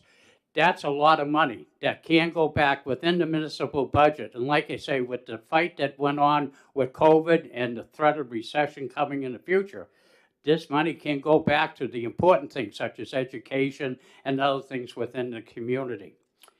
So therefore, I'm going to urge the, this particular Senate here, if you could look at this. And Representative Wilder brought up a very good point. It came out of the House EDA committee with an ITL vote of 10-8. But it went to the floor. And the reason it won on the floor is not because I worked any particular magic. I wish I could. But the thing is, many people wear two hats like I do. They're in the House, and they also serve on municipal government or have served in municipal government. They know the story. They know the burden that the state has put on the individual political subdivisions of this state. And so, therefore, it was very easy. This is a true, I would have to say, because looking, it's nonpartisan. This came down as good fiscal choice by members of both parties to look at this to come up to help out their, each individual cities and towns. Then it went to the Finance Committee. The Finance Committee came out with an ITL of 11 to 10. Again, extremely close. There was no mandate there, not 11 to 10. And then came back to the floor of the House with the recommendation of ITL. And again, the House says, move it on to the Senate and to bring it back. So therefore, I want you to listen to what the House has listened to, the people of this state, and support this bill, and to help out the individual taxpayers in each and every community throughout the state. And I think other people that can speak on behalf of it has the backing of the New Hampshire Municipal Association, and I'm sure they could testify of some of the benefits that could do with this. So therefore, Senators, I'm open for questions, but I thank you for your time. Thank you, Mr. Chair. Thank you, Representative. And I'm going to tell you, one of the reasons I wanted to run for Senate is because of that. I wear two hats, too. I'm an alderman in Manchester. And I just want to, I guess, a question to you. I see it firsthand how it's going to give relief to the taxpayer when we're coming up with our budgets and what we can do with that, and have the state finally step up to some point of where we are to get some money back to the taxpayers. Do you see that same story in Nashville? Oh, absolutely. Now, in the city of Nashville, the numbers are looking north of about $2 million. I believe the city of Manchester, you have a few more employees in the NHRS than we do. Your numbers are more north than ours. So with that savings, where's that going to go? That's going to go back maybe to whatever the city fathers determine. And that will definitely help out to alleviate the tax burden. And in the case of Manchester, like Nashville, and both the same. Thank God this state has two communities with very broad shoulders that kind of help out other things within the community. And this would allow us to do that, to bear some of that things, to be good, welcoming cities that both Manchester and Nashville are on. So yes, it does most certainly have a benefit. Go ahead. Thank you, Representative. I also was wearing two hats as a town councilor in Bedford, and it is important to restore the broken promises of the state, just like with Meals and Rooms. And I'm glad that you stepped forward. I see the true benefit that it will be to the taxpayers and to every single person in the state of New Hampshire. So thank you for your testimony. And thank you, Senator, too, because like I say, this was a promise that definitely was broken. And maybe if they gave a warning that this was going to terminate, but it didn't. They received no warning. It was like one time 35%, cut down to incrementally, and then down to zero. That's a big burden, going from 35% to zero. You can't stop a car that fast. So, so this financially had a great impact. Thank you for recognizing that, Senator. Go ahead. Thank you very much, Senator Reagan and Representative. I'm just going to join in the chorus. I was a new city councilor in the city of Lebanon when this first happened, so I've worn both of those hats. I understand the impact locally. I appreciate and support this, so thank you. Exactly, and thank you. Anybody that wears two hats definitely know, and it goes back to my phrase, stop digging the hole. Time to start filling it back in and to do the right thing. So thank you, Senators. Thank you. Megan Curran.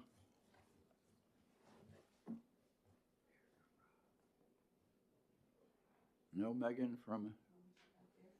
No. Catherine Heck.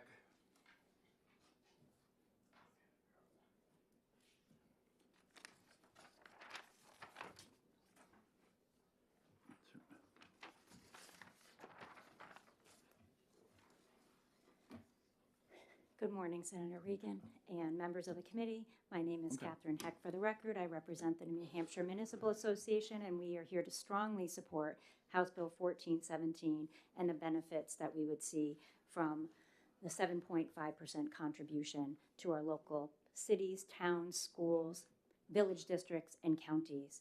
I had provided written testimony, and we had done a survey of 66 political subdivisions responded, which includes cities, village districts, a county, school districts, as well as towns of all sizes throughout New Hampshire.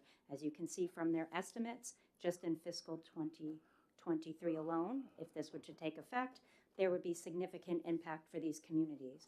I also provided you testimony from the Newmarket School District, who calculated the town of Newmarket savings of $39,000 combined with the school district savings of $150,000, giving that community on their school tax, their local school tax, as well as their local property tax, $189,000 in property tax relief.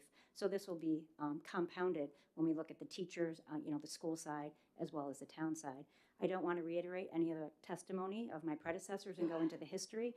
I would like to say NHMA has to oppose many bills that change some of the provisions of the retirement system year over year, and not because we are opposed to a COLA or opposed to making a change to benefit the current employees or future retirees. However, there's usually a fiscal impact on legislation, and it's borne on the back of the local taxpayer. And for that sole reason, we have to oppose bills. There was a COLA bill introduced this year that would have had a $78 million unfunded liability that would have had to been paid for by the local taxpayer, so a downshifted burden. In 2019, changes were made by the legislature, and that resulted in a 19.28 aggregate increase in employer contribution rates that took effect July 2021. So I know in my own town, that was $8,000 in a town of 1,600 we had to come up with for 2 full-time police officers, and over $500,000 in our school district. So this bill would be a step, especially given that legislative changes, which they do occur and they can be very beneficial in the long term, are borne on the backs of local taxpayers in many cases. So I'll end my testimony. I know there's other people, and I can certainly take any questions. Thank you. Thank you very Megan? much.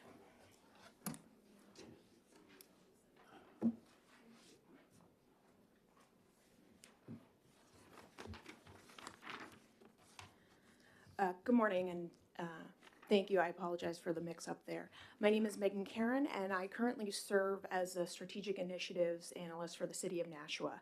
And I'm here to urge your support for HB 1417. When Nashua joined the New Hampshire retirement system, the terms agreed upon are not as they stand today.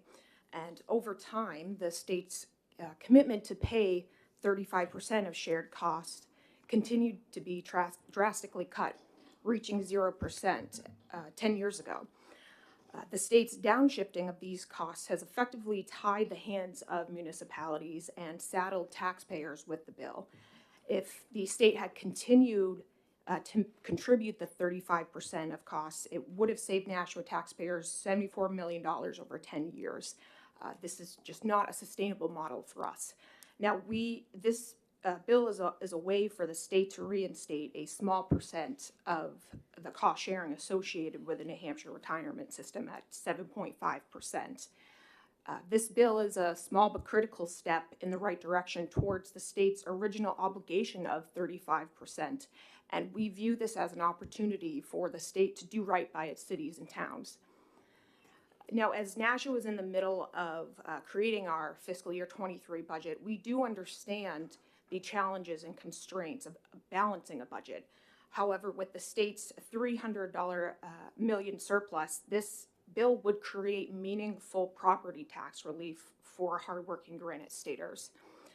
With that being said, we respectfully request that you support your municipalities and local taxpayers by recommending HB 1417 as ought to pass. Thank you for your time and consideration. That concludes the hearing.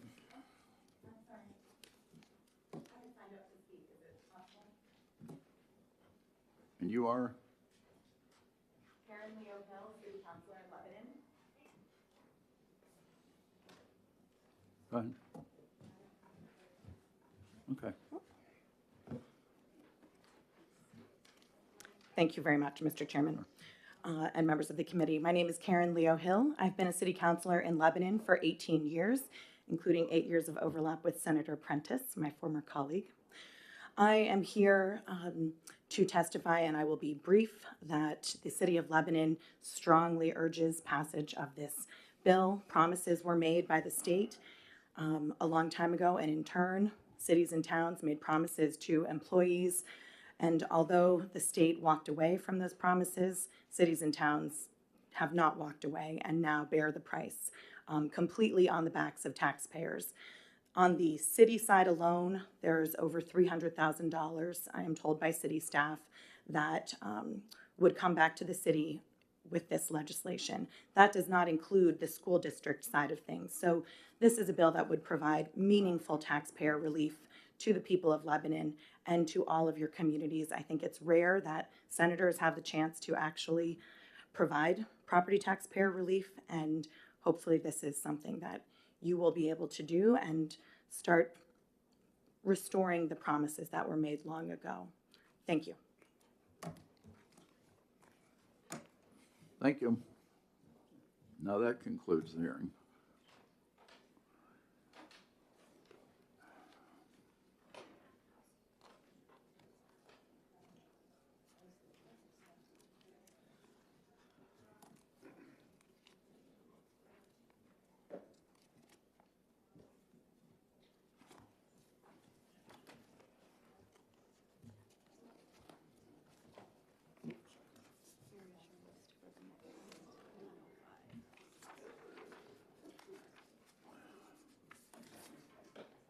You're up.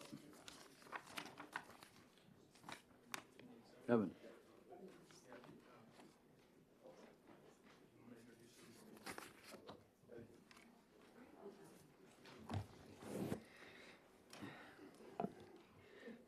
Hello, Senators. Thank you for having me here today. I'd like to introduce House Bill 1587. This is a retirement bill, and it has effect to do with definition of average final compensation. It has to do with recruitment and retention, mostly with retention. There's been a gap made. Well, let's see. I'll wait for questions, I guess. Questions? Okay, well, this bill is a retirement bill, and it has fixing a gap at the end of 2011. Anybody that was still working less than 10 years in the system, they changed the final calculation. The final calculation used to be your highest 3 years to calculate your retirement, and we believed it went to the highest 5 years. But instead, what it did was it took away your highest 5 years, and you started calculating your retirement on 6, 7, 8, 9, and 10. The highest 5 years would have been a reduction, but the way it came out was a very large reduction. And this very large reduction will be noticed. This is a timely bill right now because it will be those people will be approaching retirement. When they start to retire and see this massive reduction in their retirement, it's going to affect recruitment. It also may affect retention. So I was a commissioner for 18 years, fire standards and training, and we used to have hundreds of people come in the fire service for, how you doing? How you doing? So they used to have hundreds of people come and test to be firefighters and get on a list around the state. Now they're down to 20 and 30 coming a year. It's a very big reduction. The guards will speak for their own problem, but the guards for the state of New Hampshire has a really big problem. It's costing a lot in overtime. They'll speak to that. Also the same in the police service. Used to be the state police used to have a line waiting to get into state police, and now they don't. They're advertising on TV to get state police. So this bill is very badly needed, and this is the time to do it right now. And there's other people behind me that like to speak, so I'll leave it to them. Thank you. And you're Representative Pratt from Raymond? Yes, sir. Okay. Thank you. Marty Carlin.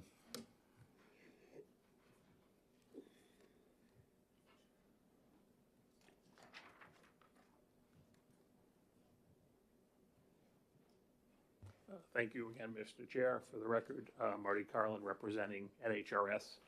The retirement system doesn't have a position on the bill. I did prepare a handout on this bill. There's also some copies on the table. It's similar to what we provided to the House back when the bill was introduced. It has been amended since then.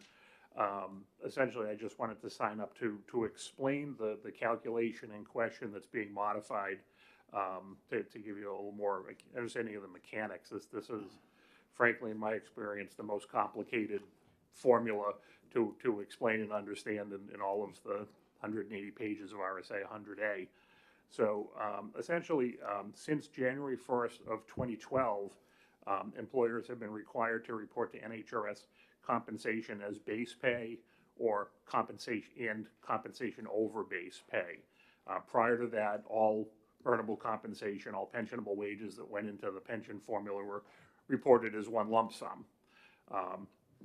But employers began to had to break out base, comp over base, and then detail pay as a third piece as well. So that's the data set that we're beginning with, the wages earned beginning in January of 12.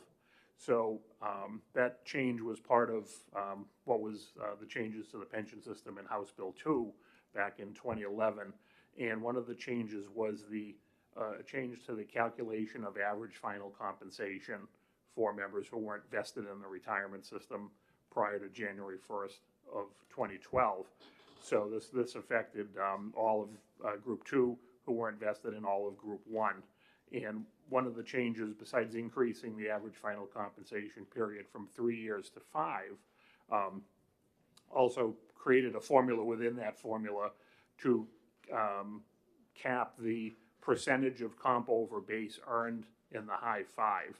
So what does that mean? The formula basically says, look at the percentage of compensation over base to base pay in the high 5 years and set that percentage aside. If somebody had a $50,000 base pay and had $25,000 comp over base, 50% of the salary, of the base pay was comp over base. So you put that number aside in the high 5, and then you have to look at the other years in the member's career since January 1 of 12. That's the period we have data for, and find the percentage of compensation over base paid in those non-high 5 years. So we've got two percentages. They're separate. The high 5 is excluded from that career percentage of comp over base. So they're based on two different sets of years. And then the law requires us to apply the lower percentage to compensation over base earned in the high 5. If you're still with me. So basically, if someone earned more compensation over base, in their high 5 than they did in their other years that we have data for, not all of that compensation over base can be counted in the AFC and ultimately in the pension formula. It puts a cap on it. The handout has a hypothetical example. If someone worked a steady amount of compensation over base, earned that over the course of the last 11 years now, it wouldn't affect the pension. But if somebody has years where they didn't earn any that were outside the high 5, that could significantly cut into the amount of the AFC. What this bill does for Group 2 members who were in the retirement system prior to July 1st of 11, but not vested prior to January 1st of 12, would modify the calculation. So you're doing the percentage of comp over base in the high 5, and then you're taking that other percentage from the entirety of the member's career, including the high 5. So that wouldn't have any negative impact on any members, and in some cases it could increase the percentage and decrease any potential hit under the current formula would have. This by no means rolls back most of the major changes in House Bill 2. These members still have several pay types that aren't counted as earnable compensation anymore. They have the 5-year AFC. The multipliers have gone down, but it would potentially help and won't hurt any Group 2 members in this cohort. As of June 30th of last year, the close of the fiscal year, there were 1,824 Group 2 members who were still active, who were in these tiers. Originally, the bill in the House version included members hired into Group 2 after July 1st of 11. The amended bill that came over to you limits it to that cohort of people who were in the system at the time, but not yet vested. So we are waiting for some information from our actuary to update the fiscal note. We don't have it for this committee. I certainly expect we would have it, within a week or less. So I can't speak to the cost impact on this particular version of the bill. It does. It is funded through a general fund appropriation, so there wouldn't be any pass along to the locals. Be glad to answer any questions anybody has. Thank you. Thank you.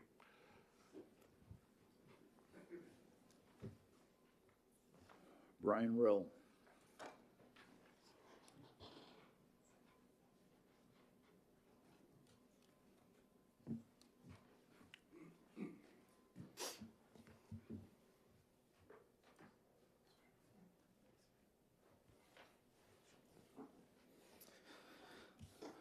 Good morning, members of the committee. My name is Brian Rill. I'm the president of the Professional Firefighters of New Hampshire, and I'm a captain for the Portsmouth Fire Department.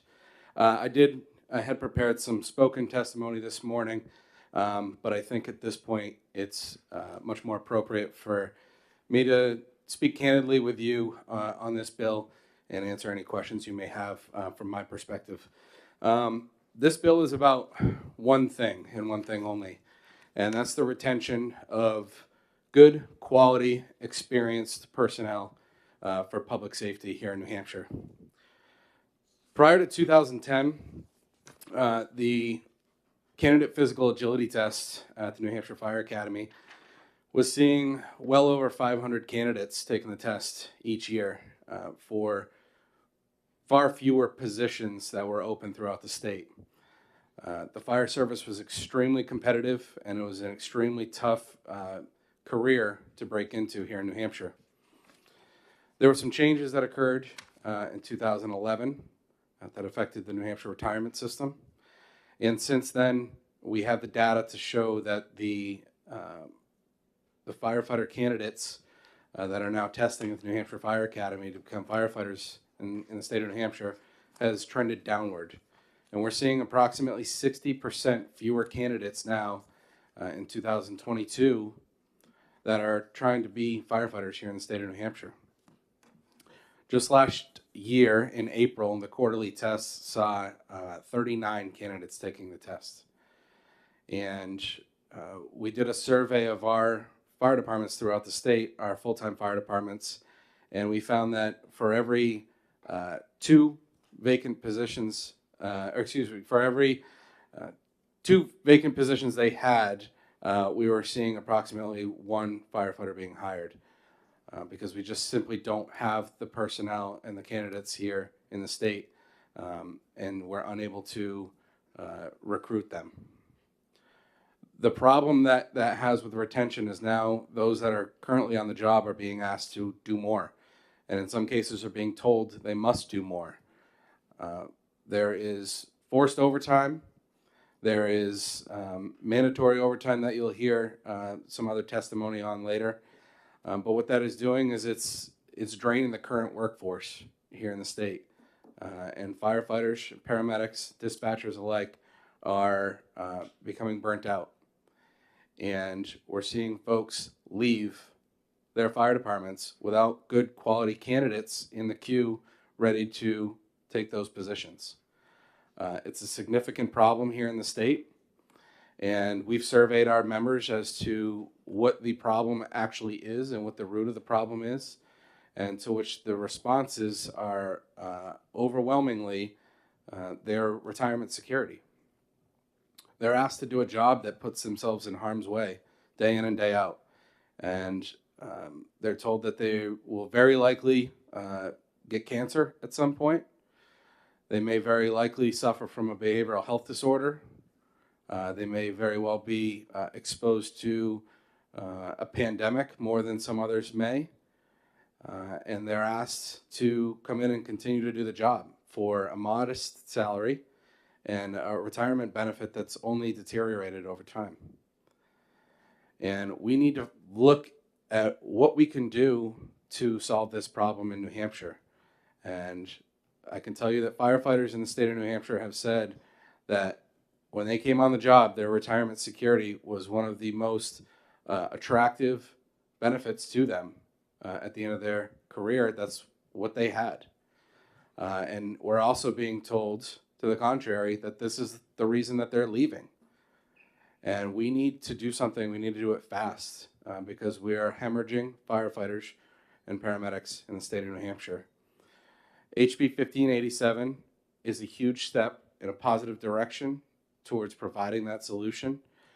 I can tell you that we have quality firefighters that are watching closely on this bill to see what happens and to see what's going to happen to their retirement security before they make their decision as to what they're going to do for their future. And so I would ask this committee to follow suit with the overwhelming support of the House, the overwhelming support of the citizens of New Hampshire. I can tell you there were over 800 citizens that signed up when this bill was heard in the House. And I don't know what the numbers are for this committee hearing here today, but I can tell you we've received significant support. And I would ask that this committee also support this bill. I'd be happy to answer any questions. I did provide some written testimony to you all as well. Thank you for your time. Questions? So, Thank you, Senator Reagan. Good morning, Brian, and morning. thank you for being here. Not a question, I just, first of all, well, thank you for being here. Thank you for being part of leading this effort. I think you know, and others in the room might not know, that my husband served as a career firefighter for the city of Lebanon for over 30 years. And so this is a constant conversation in our house because we have vacancies in Lebanon that we're having difficulty filling that we didn't have difficulty filling in the past. I want to thank your organization for stepping up and being part of the EMS and fire workforce group that's been assembled at the Department of Safety under the Commissioner that's looking at different ways to address this, and this is one piece of the conversation. So thank you to your commitment to this and to bring that through our workforce group as well. Okay. Thank you, Senator. thank you. Arthur Beaudry.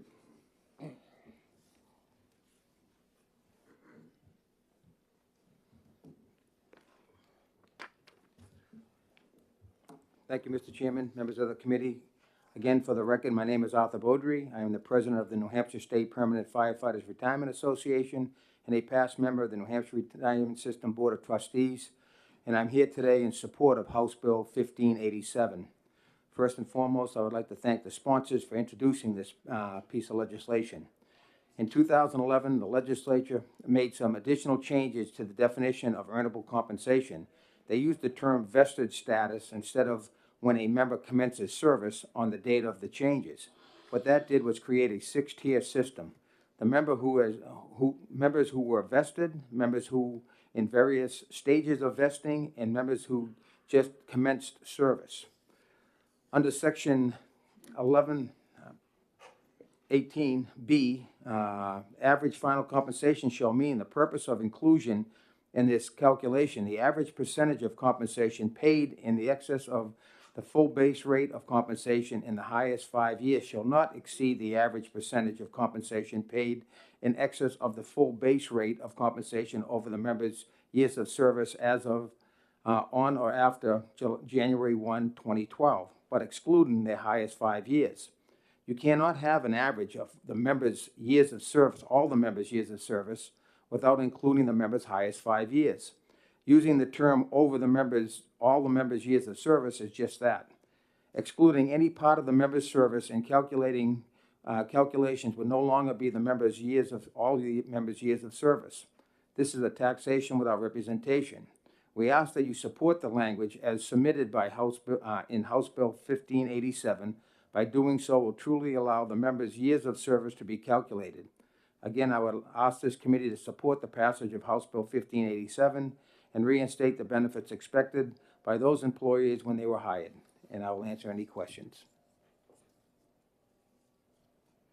Thank you. Thank you. Stephen Pearson.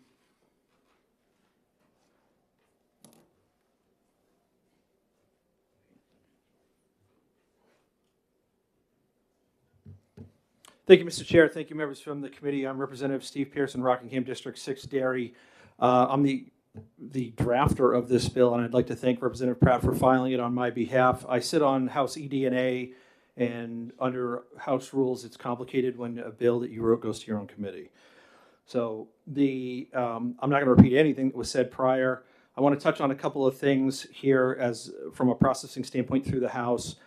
This passed the House with a veto-proof majority, which is we didn't have very many of those this term.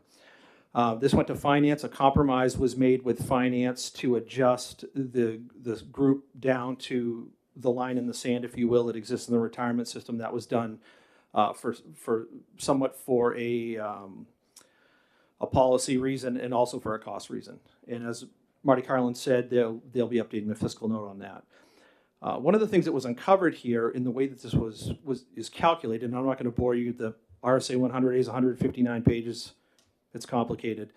But what it did was, in excluding the high 5 years in your over base, what we discovered in ED&A was that money then that you put in just went into the general corpus.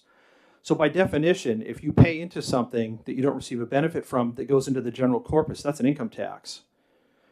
And that was vetted through House Finance, and their conclusion is that it is an income tax, the way it's structured. So in New Hampshire, we don't do that. We certainly don't want to put a specific subgroup of people into that category.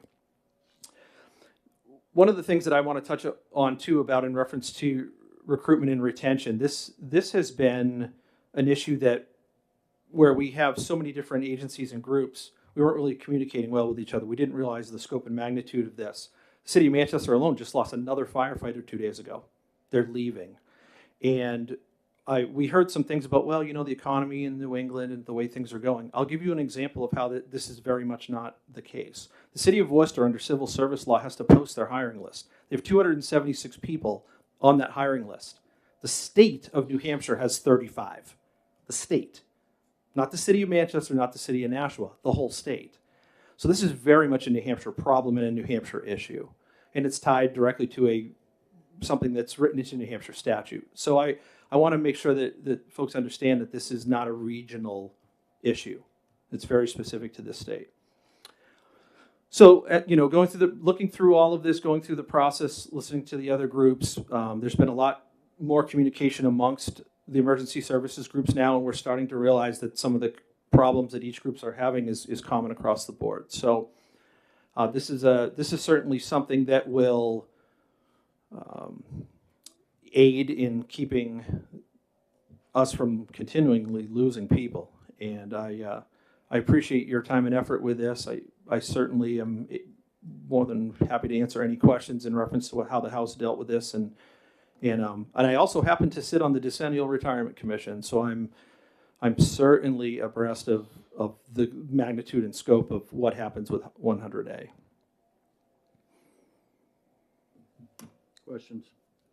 So, Thank you. Not a question, a statement. Thank you for drafting this and coming forward in your testimony this morning. I just want to add on to earlier what I had said to Brian Rill is that, in all my time in New Hampshire, and I used to work at the New Hampshire Fire Academy. Right. We never, the number of people that used to sign up for the CPAT exam, it was out the door. People were waiting that morning to get in line. It's not the case anymore. Fire departments are advertising. Fire departments that never had to advertise before to fill positions are advertising to fill positions. It is a serious workforce public safety issue. So things that we can do, actions that we can take, including this, are really vital to public safety right now. So thank you. To give you a real-world example, I tested with 400 people for the city of Manchester for 9 positions in 2001. Today, the city of Manchester is basically stealing people from other municipalities. That is how we're filling positions right now, because we don't have applicants. And I appreciate your being an eyewitness to what has happened, especially in the last 12 years. And I thank you for that. Thank you. thank you. Thank you. Michael Geha. Morning.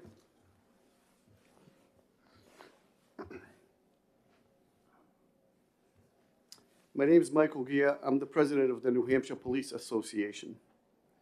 I'm honored to be able to speak to you all today in support of House Bill 1587, a bill that will modify the calculation of compensation for the Group 2 members I represent. This bill is critical for those members of law enforcement who were affected by the changes made to the retirement system over 10 years ago. I say it's critical because these affected members are leaving our profession and taking all their hard-earned experience with them. This bill will help slow the exodus of personnel and help our agencies retain our qualified officers. I can safely say the challenges we face in law enforcement today are not lost on anyone in this room. A couple of these challenges, as well as modification of the retirement system that reduces the compensation for folks who are already working in this profession, and you have a perfect storm that is affecting the retention of our officers. We are seeing something that has not really happened before in our profession. Officers are leaving New Hampshire law enforcement and moving on. Some are moving to the private sector, while others are leaving for the state of Massachusetts. Officers are leaving without reaching retirement age and time of service because it's not financially worth it for them to stay. I have observed officers with various service years, even 12 to 14 years of service, simply quit their jobs and begin another career. Officers are leaving New Hampshire for Massachusetts positions that offer better pay and retirement benefits, something that historically was unheard of. Agencies around the state are understaffed by concerning percentages, sometimes with staffing down more than 20% of what it should be. What impact does it have on the local communities? Officers that truly represent the next leaders of our agencies are walking out the door and leaving an experience gap, in part because what they thought they would receive at retirement age and service is not actually what they will get. This legislation restores the calculation of an officer's highest 5 years of compensation used to determine the retirement benefit. This updated calculation formula will work as a retention incentive to entice people to stay and finish out their full service years and stop the bleeding of personnel. Retention has developed as a critical issue to New Hampshire law enforcement, and we are working to keep the good people we have. The cost in terms of money and experience for losing this segment of our agencies, if not addressed, will be negatively felt for years. Restoring these retirement formulas will be an extremely positive step in our retention efforts and encourage everyone to vote to support this bill. Thank you. Questions? Yeah, thank you. Thank you for coming forward this morning and sharing your testimony. Reflecting on some of the last speakers talking about the recruitment side of this, can you just share with us what it looks like for recruitment in law enforcement in New Hampshire? I think I understand, if I remember correctly, the state police have somewhere between 55 and 70, sticks out in my mind, positions that are unfilled. What are we looking at for vacancies throughout the state that you're aware of? Do you have a number or a sense you want to share? Just to correct you on that number, it's 68 this morning, New Hampshire State. 68 of this morning? Thank you. Okay. Yes. Keep me up to date. It's not a secret. Every agency in New Hampshire is struggling to hire qualified people. The process, there's a background check, a lot of things that comes into play. You know, but then people will start working, and the next thing you know, the retirement system, that's a big question for recruits. It might not be appealing to them what we have. It could be appealing to go work for a different state. Okay. But we're doing everything we can to hire qualified people. Thank you very much. Thank you for your service. Thank you, Mr. Chair, and thank you for your testimony. It might be an unfair question to you, but if you can give me a ballpark. What do you think the cost is? You get an officer on the property 5, 10, 15 years they stay. What do you, they walk away and hiring someone new, what do you think that total cost is to get someone up and running and trained to be where they should be in total training? Thank you, Senator, for that question. It costs municipalities between $50,000 to $75,000 in cost to get an officer going for the first year on a PD. Thank you. Thank you. Thank you. Regasa, can't see the.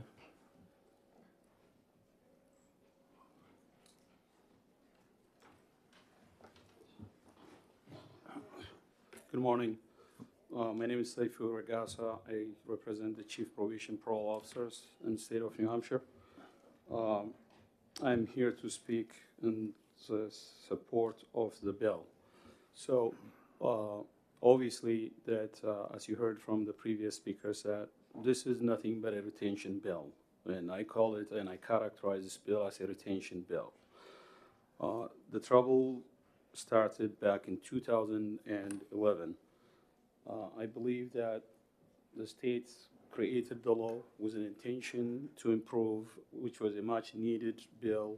And obviously I can sit here and tell you how much the impact of that bill is, but I'm not here to do that.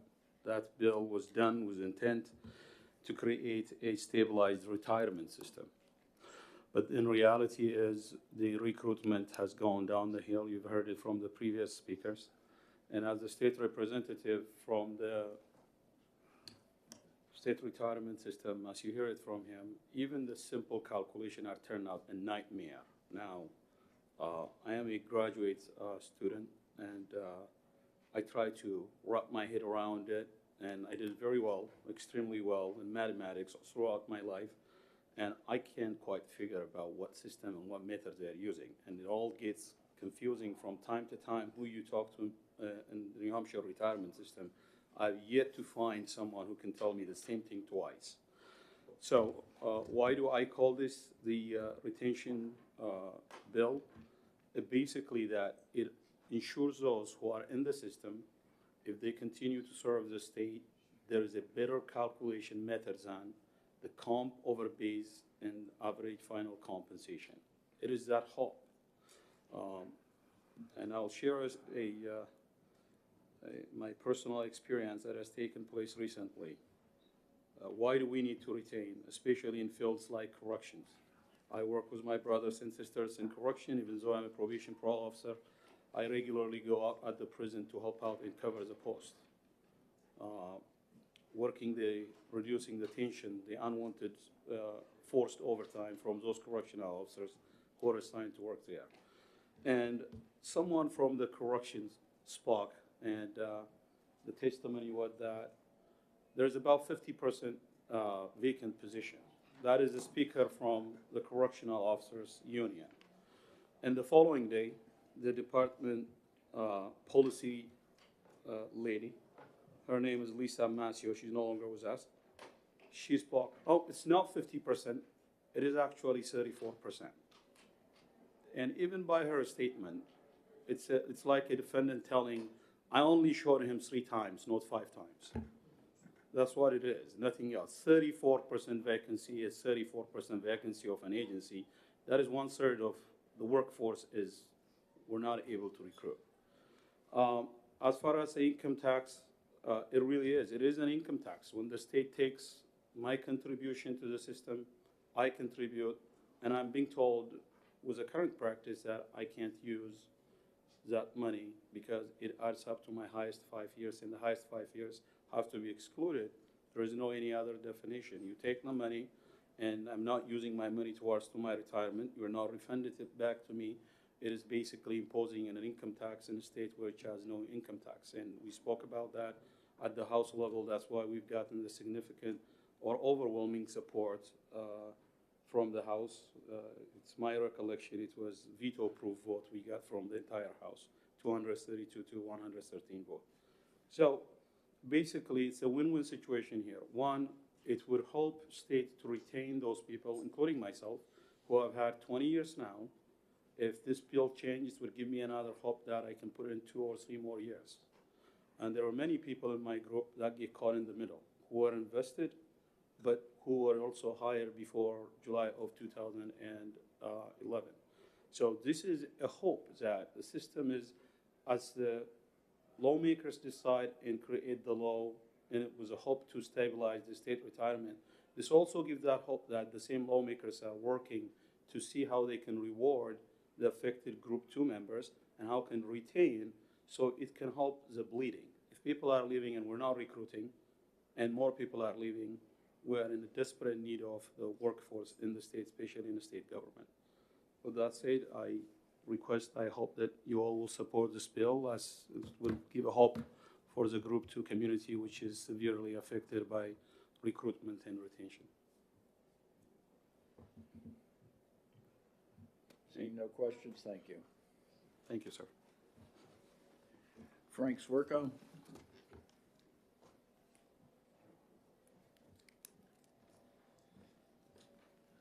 Good morning. Thank you for this chance to speak. Please bear with me. I'm going to sift through my testimony here so I don't repeat myself what some of my counterparts have said. My name is Frank Swerko. I am a parole probation officer for the state. I work out of the Manchester District Office currently. I'm also on the board of directors for the New Hampshire Police Association, and I am the president of the Parole and Probation Officers Association. So I'm here on behalf of those associations to ask for your support. I just like to note, I grew up in a law enforcement family, a lot of family, friends throughout my life. And one thing I did notice was that people came from all over the country to come work in New Hampshire. Arizona, New York, Florida, but you don't see that anymore because I think of the instability of the retirement system. A big draw from all over the world was the retirement system and the benefits given to first responders here. So you just don't see that anymore, and frankly, why would you? When you can get comparative wages at the Walmart distribution center in Raymond for $25 an hour to start, you don't have to deal with the stress and the conditions that you work under in this line of work. As I said, I've been, actually I didn't say it, but I've been with the Department of Corrections for about 16 years now. I did my first 7 were at the state prison, and we all are pretty well aware of the staffing issues there, and it just keeps getting worse. I can tell you that I was forced to do 16-hour shifts my last 3 days at the prison, working at the prison back in 2013, I want to say, and it's just gotten worse from there. There's a big turnover at the prison. As president, I was just informed that they're going to attempt to try to force PPOs to work at the prison to help over there, and I just don't know how we're supposed to supervise our caseloads of the offenders in the community yet. As we speak, my phone is blowing up with members asking questions, so I'm sure the rest of my day is going to be busy.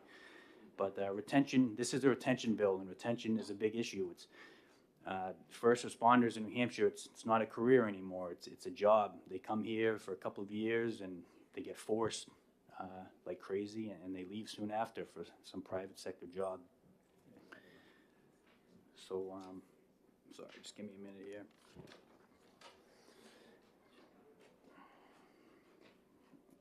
So I'll just leave you with that. I think that I see it every day at the prison. I do still work overtime at the prison, but some of your most knowledgeable people right now and biggest leaders right now are in that middle tier of people that this bill affects. And I know that a lot of people are watching it closely to make decisions for them and their family moving forward. And I just hope that you can support this bill moving forward. Thank you. Kevin. Thank you, Mr. Chair. Thank you for your testimony. I just kind of had a question. I don't know if you can answer this, but for the Department of Corrections, if they're down 34% or 50%, whatever that number is, do you have any idea what the amount of forced overtime is per month? It's astronomical. There may be someone here who can answer that, but it really is astronomical. And John just Mason, Department of Corrections, total overtime right now, we're expected to be over 17 million this year. How many hours per month? Any idea? I could give that to you. Just curious. Okay. Thank you. Thank you. Thank you. Thank you. Thank you. That's all we have signed up to speak. That will conclude the hearing.